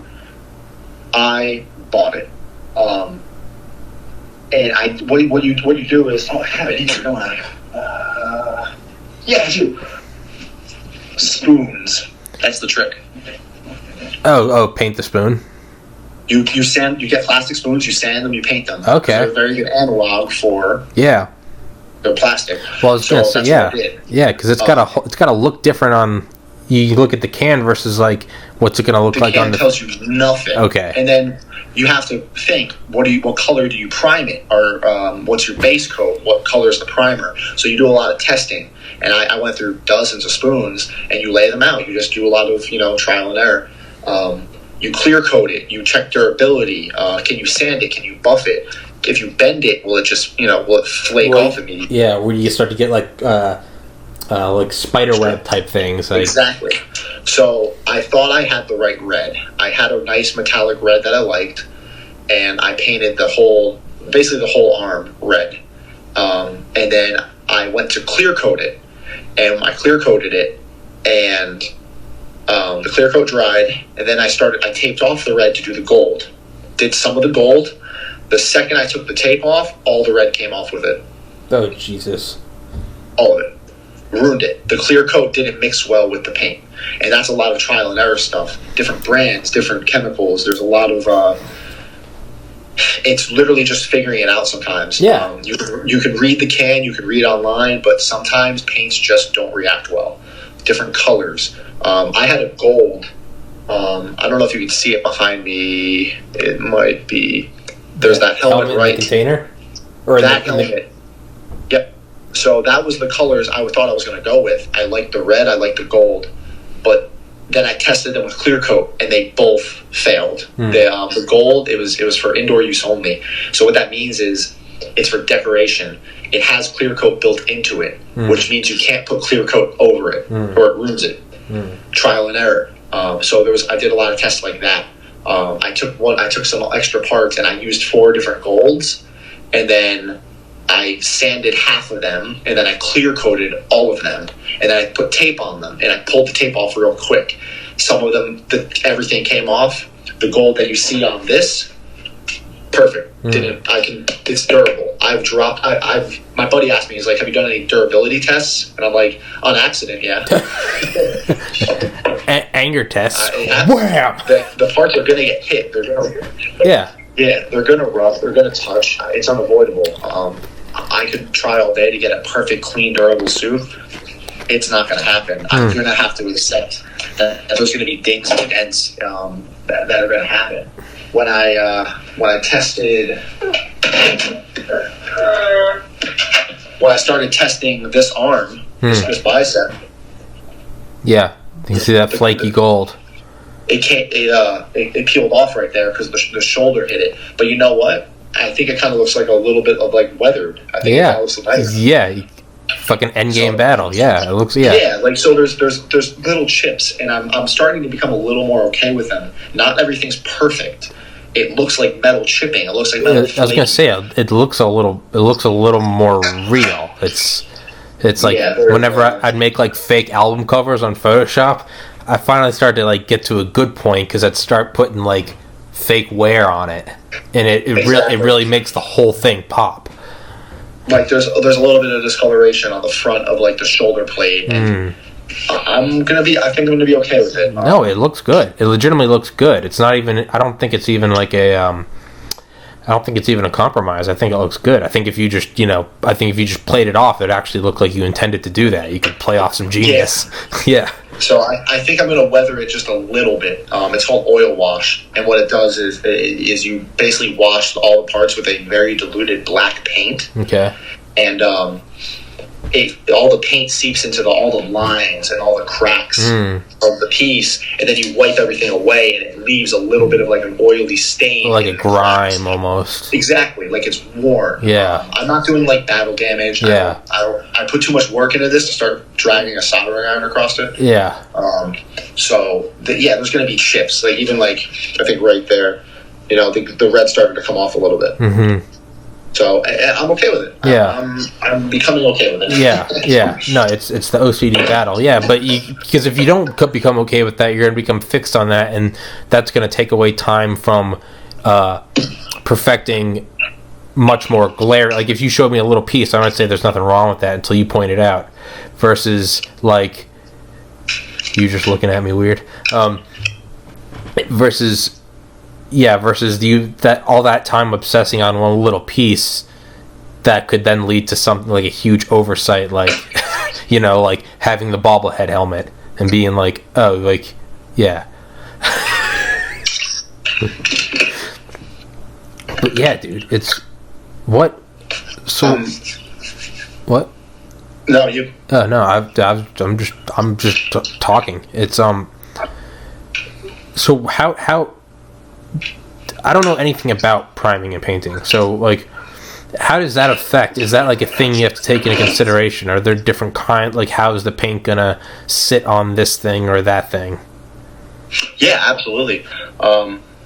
Some paints, there's stories of people that they don't prime the part. Now, there's different material, there's different chemicals in primer that like adhering to plastic. Now, there are chemicals in paint like acetone that don't. If you put acetone on this type of plastic, PLA plastic, it will melt it. Well, acetone is literally nail remover is acetone. Yes, but now some paints have a mixture of paint thinner or acetone in them to help dilute the color and keep them from spraying, let them spray better. So some paints have paint thinner in them, but paint thinner is almost like acetone, and it will ruin plastic. So if you don't use a primer on some things, you'll paint it and it'll actually melt. So you need primer. So you need certain layers. You need to follow certain processes. Or you test it on a shitty piece and you're like, oh, this is okay. Because there's some paints now, like Krylon has 2-in-1. It's paint and primer all together. Just spray it on whatever. That's good. It's good for plastics. But you still need to sand. If you don't sand, there's no good adhesion. There's no good bonding. So I think right now, if I took a piece of tape and put it on that helmet that isn't finished at all, the tape wouldn't stick, because as the print comes out, there's it almost leaves like a little bit of an oil on the part. So you need to strip that off. You need to clean that off. You need to sand it. Wipe it, and then you can prime it. Different paints don't like each other, like my clear coat issue that I went through. I'm glad it happened. I'm glad it happened when it did, because I only had an arm done. I didn't have the whole suit done, So there's steps and there's processes, and it's experience. Everybody who a lot of people who message me will ask, hey man, how'd you do this? How'd you do that? How'd you do this? And they want me to spoon feed them. There was one kid who was, bless his heart, man, he's still trying to make his suit, but he wants to be spoon fed. Yeah. He wants, every time I update, hey man, how'd you do that? Like, dude, I had to figure that out. So you have to too. It's like, I'll help you the best I can. It's a courtesy that I'm making these videos. It's a courtesy that I enjoy it. I enjoy teaching. Yes. But there's a limit to, what it becomes, it takes away the dude. Right after I got into med school, I uploaded all of my MCAT study guides, because MCAT courses cost like $3,000. I didn't want to pay that, so I just made my own. I scored in the top 4 percentile on the MCAT nationally. I beat the shit out of the test, and I decided, I was like, I had some friends that were like first generation immigrants from Africa and Korea, and I was like, these guys can't afford it either. I don't have money problems. I didn't want to take the courses because fuck them, I'm a hardhead. So I put up my study guides for them for free. They both took it. They both improved their scores, got into med school. They're doctors now. And I was like, that's cool. So it's literally, if you go to my account on Reddit, the one I messaged you on, go back to the literal first post. Scroll all the way back to 2013, and it's me saying, here are my study guides. And there's hundreds of people. I still get messages 7-8 years later saying, dude, thank you so much. I wouldn't have been able to afford to get into med school, but you helped me get in. And that is kind of what you're talking about, that it feels good. You're like, oh, this is a service, but you're like, this is kind of cool. But it's when people start messaging you saying, like, now how am I going to use these to get in, man? Because I just took the MCAT and I still did bad, and your study guys aren't helping. It's not my fucking problem, dog. That's not my fucking... I made these to help out my two first generation immigrants who I knew were going to work their asses off, and it was just... it was a matter of me giving them a little, like, hey, man, maybe this will make it easier. They were still going to study 14 hours a day. Maybe I could sort of lubricate that process for them. But it's when people are messaging me going like, well, I still can't get in. And I'm like, hey, well, man, maybe you're not entitled to med school. You might just be fucking stupid or lazy. Exactly. It's not my problem. It's not my problem. You're not entitled to this information. You're not entitled to an Iron Man suit. It's... I had now, in the thing, like, people will message me, how'd you program it? I'm like, I didn't. I figured out... Oh, wow. You seem like kind of a smart guy. You might be able to... Don't inflate my ego, Frank. Jesus Christ. Hold on, just like... How the fuck did... We're recording again. So, you held up that piece of paper. What was it? Got like Sharpie on it? Because I'm not using Arduinos and programming, that'll tell... these are the servo motors that make the helmet open and close. Uh-huh. And so... Oh, is that back here? These are little motors that help make the helmet open and close. Okay. 9G servos. Micro servo 9G. And they're meant to be plugged into an Arduino. They have 3 wires, signal, positive, negative, whatever. Mm-hmm. I don't use an Arduino. So there are ways... that I'm going to do something. Let's see if I can get this to work. You can hotwire them. You can eliminate the need for a board. Okay. Altogether. So you're going to hear these spin. Uh-huh. Yeah. So if you eliminate the program aspect of this, all it is it's a DC motor. And to get a DC motor to spin one way, you put positive and negative to it. To get it to spin the other way, you flip it. Mm. So that's all I had to do. I wasn't programming. I just needed to get this motor to spin one way and then the other way when I needed it to. So I was at work and it was bugging me, so I came up with this. It's a little wiring diagram. Okay. And it worked. I came home, I hooked up the relays to it, I hooked up the wires, tested it, and worked. Like, because this is what I'm good at. This is what I went to school for. This is what I'm comfortable with. And there's no programming, nothing. Yeah. And so you probably didn't see the video then. I wish I still had it hooked up. But the other hand, so I had the one with the gauntlet, right? And then I can make the lights turn on. Mm-hmm. The pointer finger is going to make the eyes on the mask light up. One touch will light them up, one touch will turn them off. On my left hand, what I have is mask open, mask closed.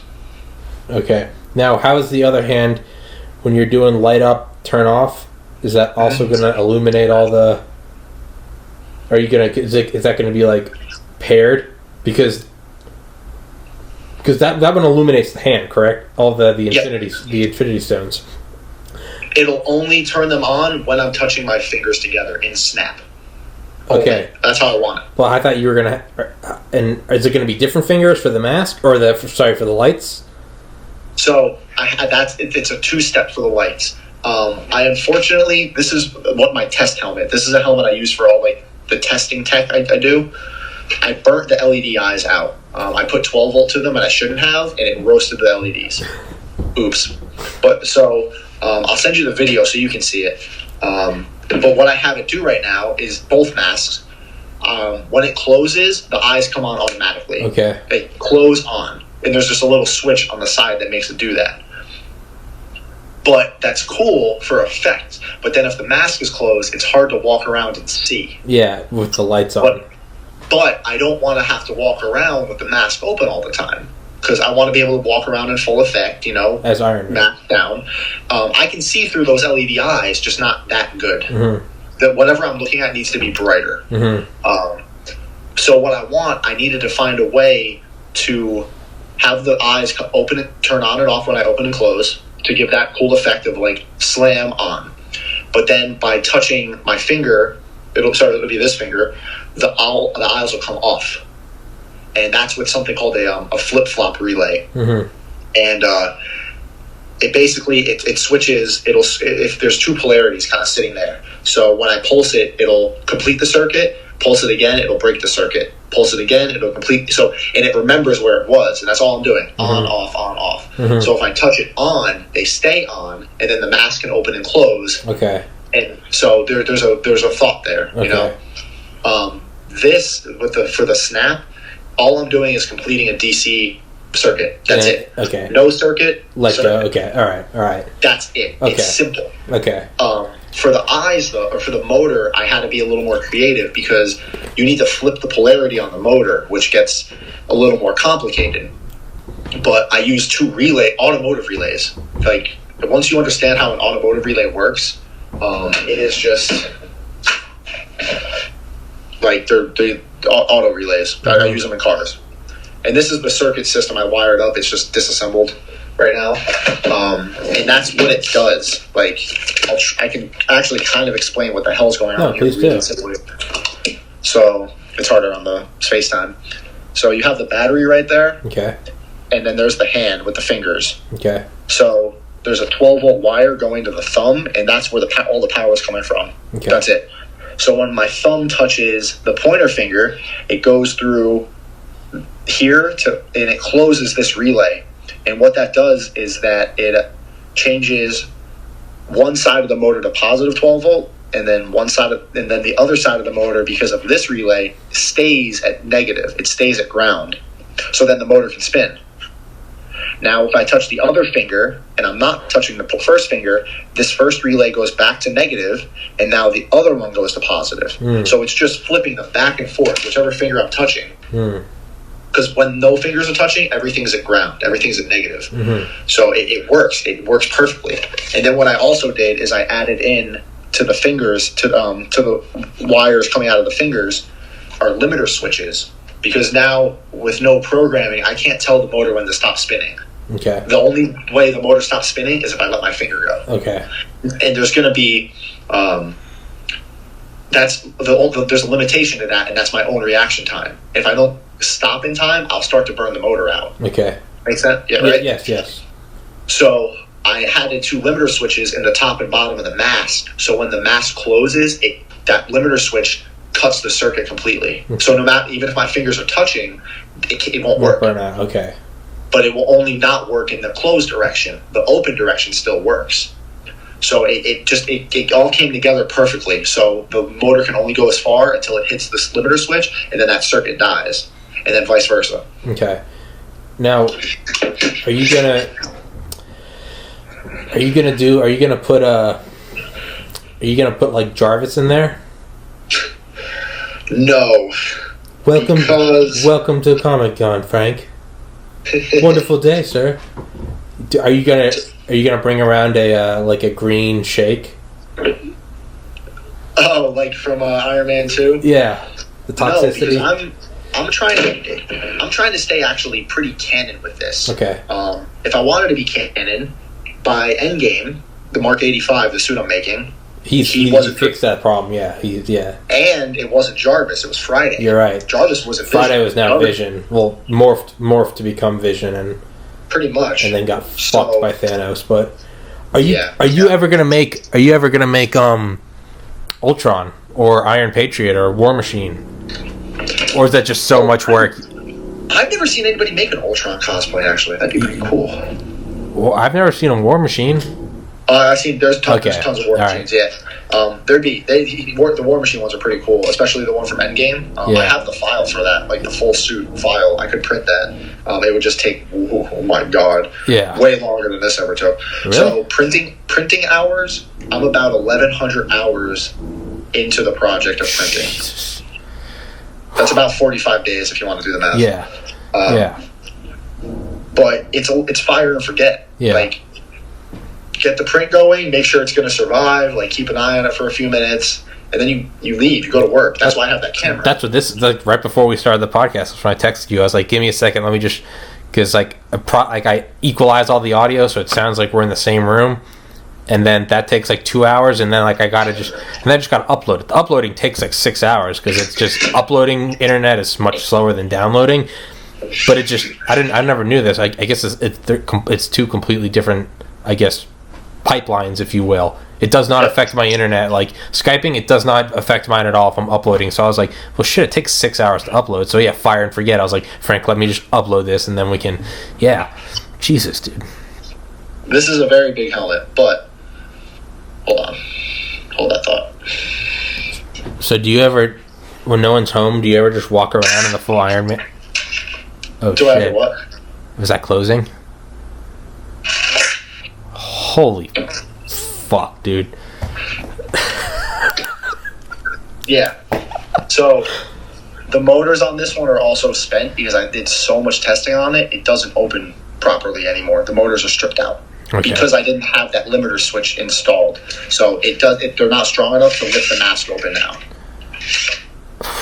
But they'll still close it. And then the eyes used to turn on when it was closed. That's what this switch right here is for. That was telling the eyes to turn on. It closes the circuit. And then I have to add the other two switches to two other spots to tell the motor to stop working. But that's what it would just go and they'd pop right on. Dude, you are so insanely like talented. And I don't want to say talented because I feel like saying you're talented takes away from all the hard work. My vocabulary. I've thought of a lot of stuff. My vocabulary is too limited. But yeah, I don't. Yeah, it's like when you see someone that's really good at like guitar or something, and you're like, "Oh, you're so talented." It's like, no, asshole, I worked for. So I don't like to say talent because that takes away from it. You know what's funny? I just saw a meme like that today. It was, "Oh my God, you're so gifted." You're so gifted. It was like, "You're so good at drawing." It's like practice. Man, this was a gift from God. No, it was practice. Oh, dude, you have this natural born. It's like, stop taking away from like all my hard work. It's like, yeah. So I don't want to use that, but because my vocabulary is too limited, because I'm not smart enough, I'm gonna say your talent is impressive. But dude, have you thought about? I was gonna ask. Actually, no. I want to keep talking about the Iron Man suit, so I'll make a note of that. 1 second. Yeah, you're good. Make note of time. Yeah.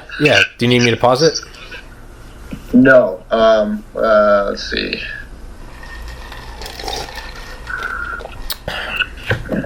Yeah, if you could actually pause it for sure. 5 minutes. Yeah. I'll be right back. Yeah. In 10 minutes, so Frank's in England, and I did not know that. So I work the night shift, man. It's cool. Oh, really? Yeah. I'm up till midnight, 2 a.m. all the time, just from work. So. Screw that. I'm a baby, dude. 10, 11 p.m. I'm done. Oof, I wish. That's when I start coming alive. Really? Dude, yeah, no, you definitely got to come back on, man. I'll have more goodies to show you. You know, the suit's progressing. The whole chest and back plate and all that's in the garage right now, that's drying from clear coat, so I don't have that. So hopefully by then, I actually spent yesterday getting this to fit better. I had to widen the bottom out because it kept hitting my head, but now this fits like how I need it to. So now I'm going to add the arms and the motors to it, and then I'll start. Like I need to finish that helmet. So this will be it. That'll be her. Yeah. No, it's fucking brilliant. I was gonna say, yeah, man. Let's we definitely need to. Oops. Yeah, dude. I'm glad we did it today instead of because you were gonna be limited to an hour, right? Yeah. Wow. Yeah. Dude. Yeah, dude. We've been going for 2 hours and 35 minutes. Yeah, it's that. What? Yeah, that's one reason I didn't want to do that. Is like we can cram an hour in, and for some people, like I don't mind because sometimes it's like they want to do a quick conversation, but with someone like you, where it's like, when I've had on authors, and it's kind of like we're just going over the book, but with you, it's like there wasn't any set thing we were going to talk about. It was just like, here's this crazy mad scientist motherfucker who created Iron Man. Like, there's no, what are you talking about? It's just like, hit record and let's talk. So, that's why I didn't want to do that day, because it's just limited to an hour. I was like, no, that would suck. I appreciate it, man. I really do. it's been a trip. Yeah, but yeah, dude. No, let's definitely do it again when you give me a date ahead of time. You know, I guess with as much as a heads up as you can get. Like today, I didn't know that today was going to happen. Like it just kind of things fell into place, and I was like, oh shit. No, it worked out. Yeah, I'm off work for the next couple of days, so yeah. I'm at home. I'm literally like I'm off for 5 days. Fuck yeah. And I'm just working on the suit pretty much. I'm behind schedule, so I have a lot to do. yeah. Fuck yeah. Well, I was gonna say I didn't want to, because I have people scheduled for like the next 11 days. I didn't want to boot anyone off and be like, hey, "Fuck you, Iron Man's coming on." Because I think I try to treat everyone like they're like the best guest ever. Like I try to treat them all like this. Hey, this is Elon Musk, or this is whatever. This is the king. Like, because I figure if I don't give everyone that like respect, the universe has a funny way of biting you in the ass or kicking you in the balls at the worst possible time. It does. If I blew off someone else because it's like, yeah, fuck you, whatever, you're not that interesting, that will, like, the universe will have a way of somehow making it so it turns out that wasn't actually that person. That's someone using an alias, and it was like, fucking Michael Jordan or something. They were a super interesting person. It was like Elon Musk or something, and just like, oh god damn it, and you gave them a big dick slap on the face. So I tried. What do you mean J.K. Rowling was a pen pal name? Damn it. Jesus fuck yeah. So that's why yeah. So what are you gonna do over? It's 6:51 here. Well, do you want to finish at 7 p.m. on the nose? That works. That's what we're doing. Yeah. So what do you have planned for the next 5 days working on it, or is that classified? Highly. No, I need to. So, God, I need to go buy more clear coat because I need to clear coat the chest and the back. I need to fix some stuff on the shoulders and start buffing and polishing it. Once that's done, the arms and chest or back are all done. Then I need to finish up that whole connection system for the abs. I'm also currently working on the crotch plate because one of the problems I knew I was going to run into was how do I go to the bathroom in the thing. So that's why the crotch and butt plate are completely separate. They go on last. They wear almost like underwear. Yeah. They clip on the sides. I'm not going to be able to go number 2, but I can pee. Yeah. I can take the front off, and if I really needed to, I could go. And it would be so funny for somebody at a convention to walk into the bathroom because all they'd see is my back, like the whole full suit. Iron Man. Yeah. You gotta put a filtration system in. You gotta. And you drink that water. Yeah. How do you urinate? Like that. Yeah. So it'd be funny if I was just standing at the urinal, they'd walk in, and I looked at them, and then the mask just closed.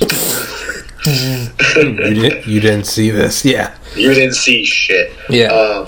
So I need to just get that buckled up, and then after that, it's on to the part that I've been dreading the most, the legs. I have them made. Why are you dreading those?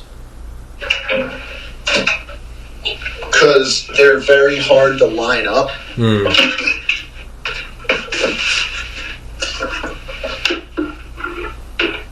Legs. Yeah. So they're just very big. They're very hard to line up.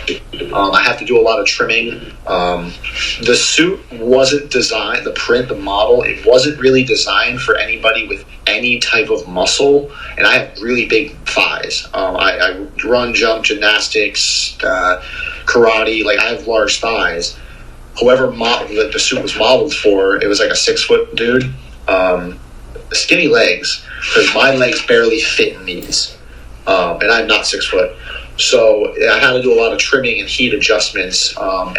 So this was the longest print. This was the 2.5 day print. Mm-hmm. And you can see right there's a line. These are 2 parts glued together. Okay. So I got to finish sanding that down, filling it, making it look nice, and work out good mobility so I can walk. The legs need to be comfortable. Because if I'm not moving, I don't have to move my arms. I can let my arms sit there, but I need to walk. Yeah. So I've just been kind of they've just kind of off in the corner, just sitting there, and it's time. Yeah. You know? Yeah, you gotta, yeah. Now, so I wrote this down earlier. So have you thought about trying to get into like the actual like, I guess, prop or special effects field of work, or do you think kind of what we were talking about earlier? Do you think that you'd have to do shit you don't like, and then it would just turn into another job? I think it would turn into another job. Yeah, and then it robs the happiness from it. But like, God, I love this shit. I think I need to get the suit done. I think it's a question for later. I think I need to get the suit done. See what happens. Go to some cons, enjoy it. Enjoy that before I start thinking. I don't want to worry about that because I have a day job. Yeah. I'm okay with my day job. Yeah. So I want to enjoy this first, and then I'll start reading because my life is longer than the military. Like when I get out, I need to do something. Yeah. So is it going to be in aviation or is it going to be in prop design? I don't know. I do very much enjoy this stuff. I don't know. Now, all of those in the glass case behind you. What are they? Those are Gundam models. Okay. Did you watch Gundam growing up as a kid at all? No, but I know what it is. You okay? Yeah. Yeah. Any weeb watching this will know what that is. No, it's just they're farther away, so I wasn't sure what they were. It's just my eyes are shitty and the resolutions are so high. When I lived in Japan for 4 years, so I got really into Gundam. Oh shit! Yeah, they were. They're cheap, very cheap over there. I used to build them as a kid, but when I got into Japan, it was a much bigger craft. They're a lot cheaper. A lot more people do them. And it's the age of nerd, thanks to Marvel and a lot of that. You don't have to be a closet nerd anymore. Yeah. You can make an Iron Man suit and get kind of like... It's badass. You get Reddit famous for it. Yeah, it's badass. It's you're right. It's no longer like, oh, you do that. It's like, fuck yeah, that's badass. Going to Comic-Cons isn't like a lame thing anymore. No. Like, what do you mean? You went to San Diego Comic-Con? That's amazing. Like, yeah, it's that. Exactly. It's the best time to be a nerd right now. Yeah. So I got really into Gundam and doing custom Gundams and building them and selling them and doing them for commission work. Oh shit! And so those are that's just that side right there. Those two display cases. 1, 2, 3, 4, 5, 6, 7, 8, 9, 10, 11, 12, 13, 14, 15, 16, 17, 18. There's like 25 there, and that's probably a quarter of what I used to have. Fuck yeah! I just have a lot. I've sold off some of them. I've sold off a lot of them. And those are just like my pride and joys. Slowly I'll probably start getting rid of more and more of them because I have pulled back from the hobby. Mm-hmm. It's caused one of my bigger problems with this whole issue with Reddit. I had some people tag me on Instagram and send me messages saying like, hey dude, somebody stole your video or somebody stole your shit. So some people reposted on Instagram some of my videos from Reddit, and I have a different username than I do. But I can't change it in Reddit now. But I was reluctant to change it because in the Gundam modeling community on Reddit, the subreddit there, I had a very good name for myself. I had a lot of fandom and stuff. So it was like, don't change I don't want to. Like shit. But then I finally. So then there started to be this people like, hey, you should change. I finally tried to change it, and I found out you can't. Yeah, you can't change Reddit names. Yeah, man. No, just don't change it. Just find those people that did it, and just honestly, dude, with people like that steal shit, it's very easy to steal, but I find it's just as easy to prevent them from stealing because all you got to do is make them look like a dickhead once, and they'll stop. Yeah, and you don't got to be aggressive, but you just got to be like, hey, fucker, credit me. Post it, and if they block that comment, you go back with 10 other accounts and just be like, credit the artist, fucker. Yeah. Yep. Yeah. I've also started, because if somebody did actually straight up take my stuff, I've started adding watermarks to my videos, and I got to go back and adjust some things so that doesn't happen. Yeah. This one video, it was the mask opening and closing with my fingers, and somebody took that and it ended up getting 50,000 hits on their page before I caught them, and I'm like, just delete it, dude, because now if you tag me, the algorithms ran. It doesn't. Right? I made a meme like that. The rap battle meme. Not the I'm gonna end this whole man's career, but the one where the guy's screaming. Yeah. I did that, but I made it look like that painting, The Scream.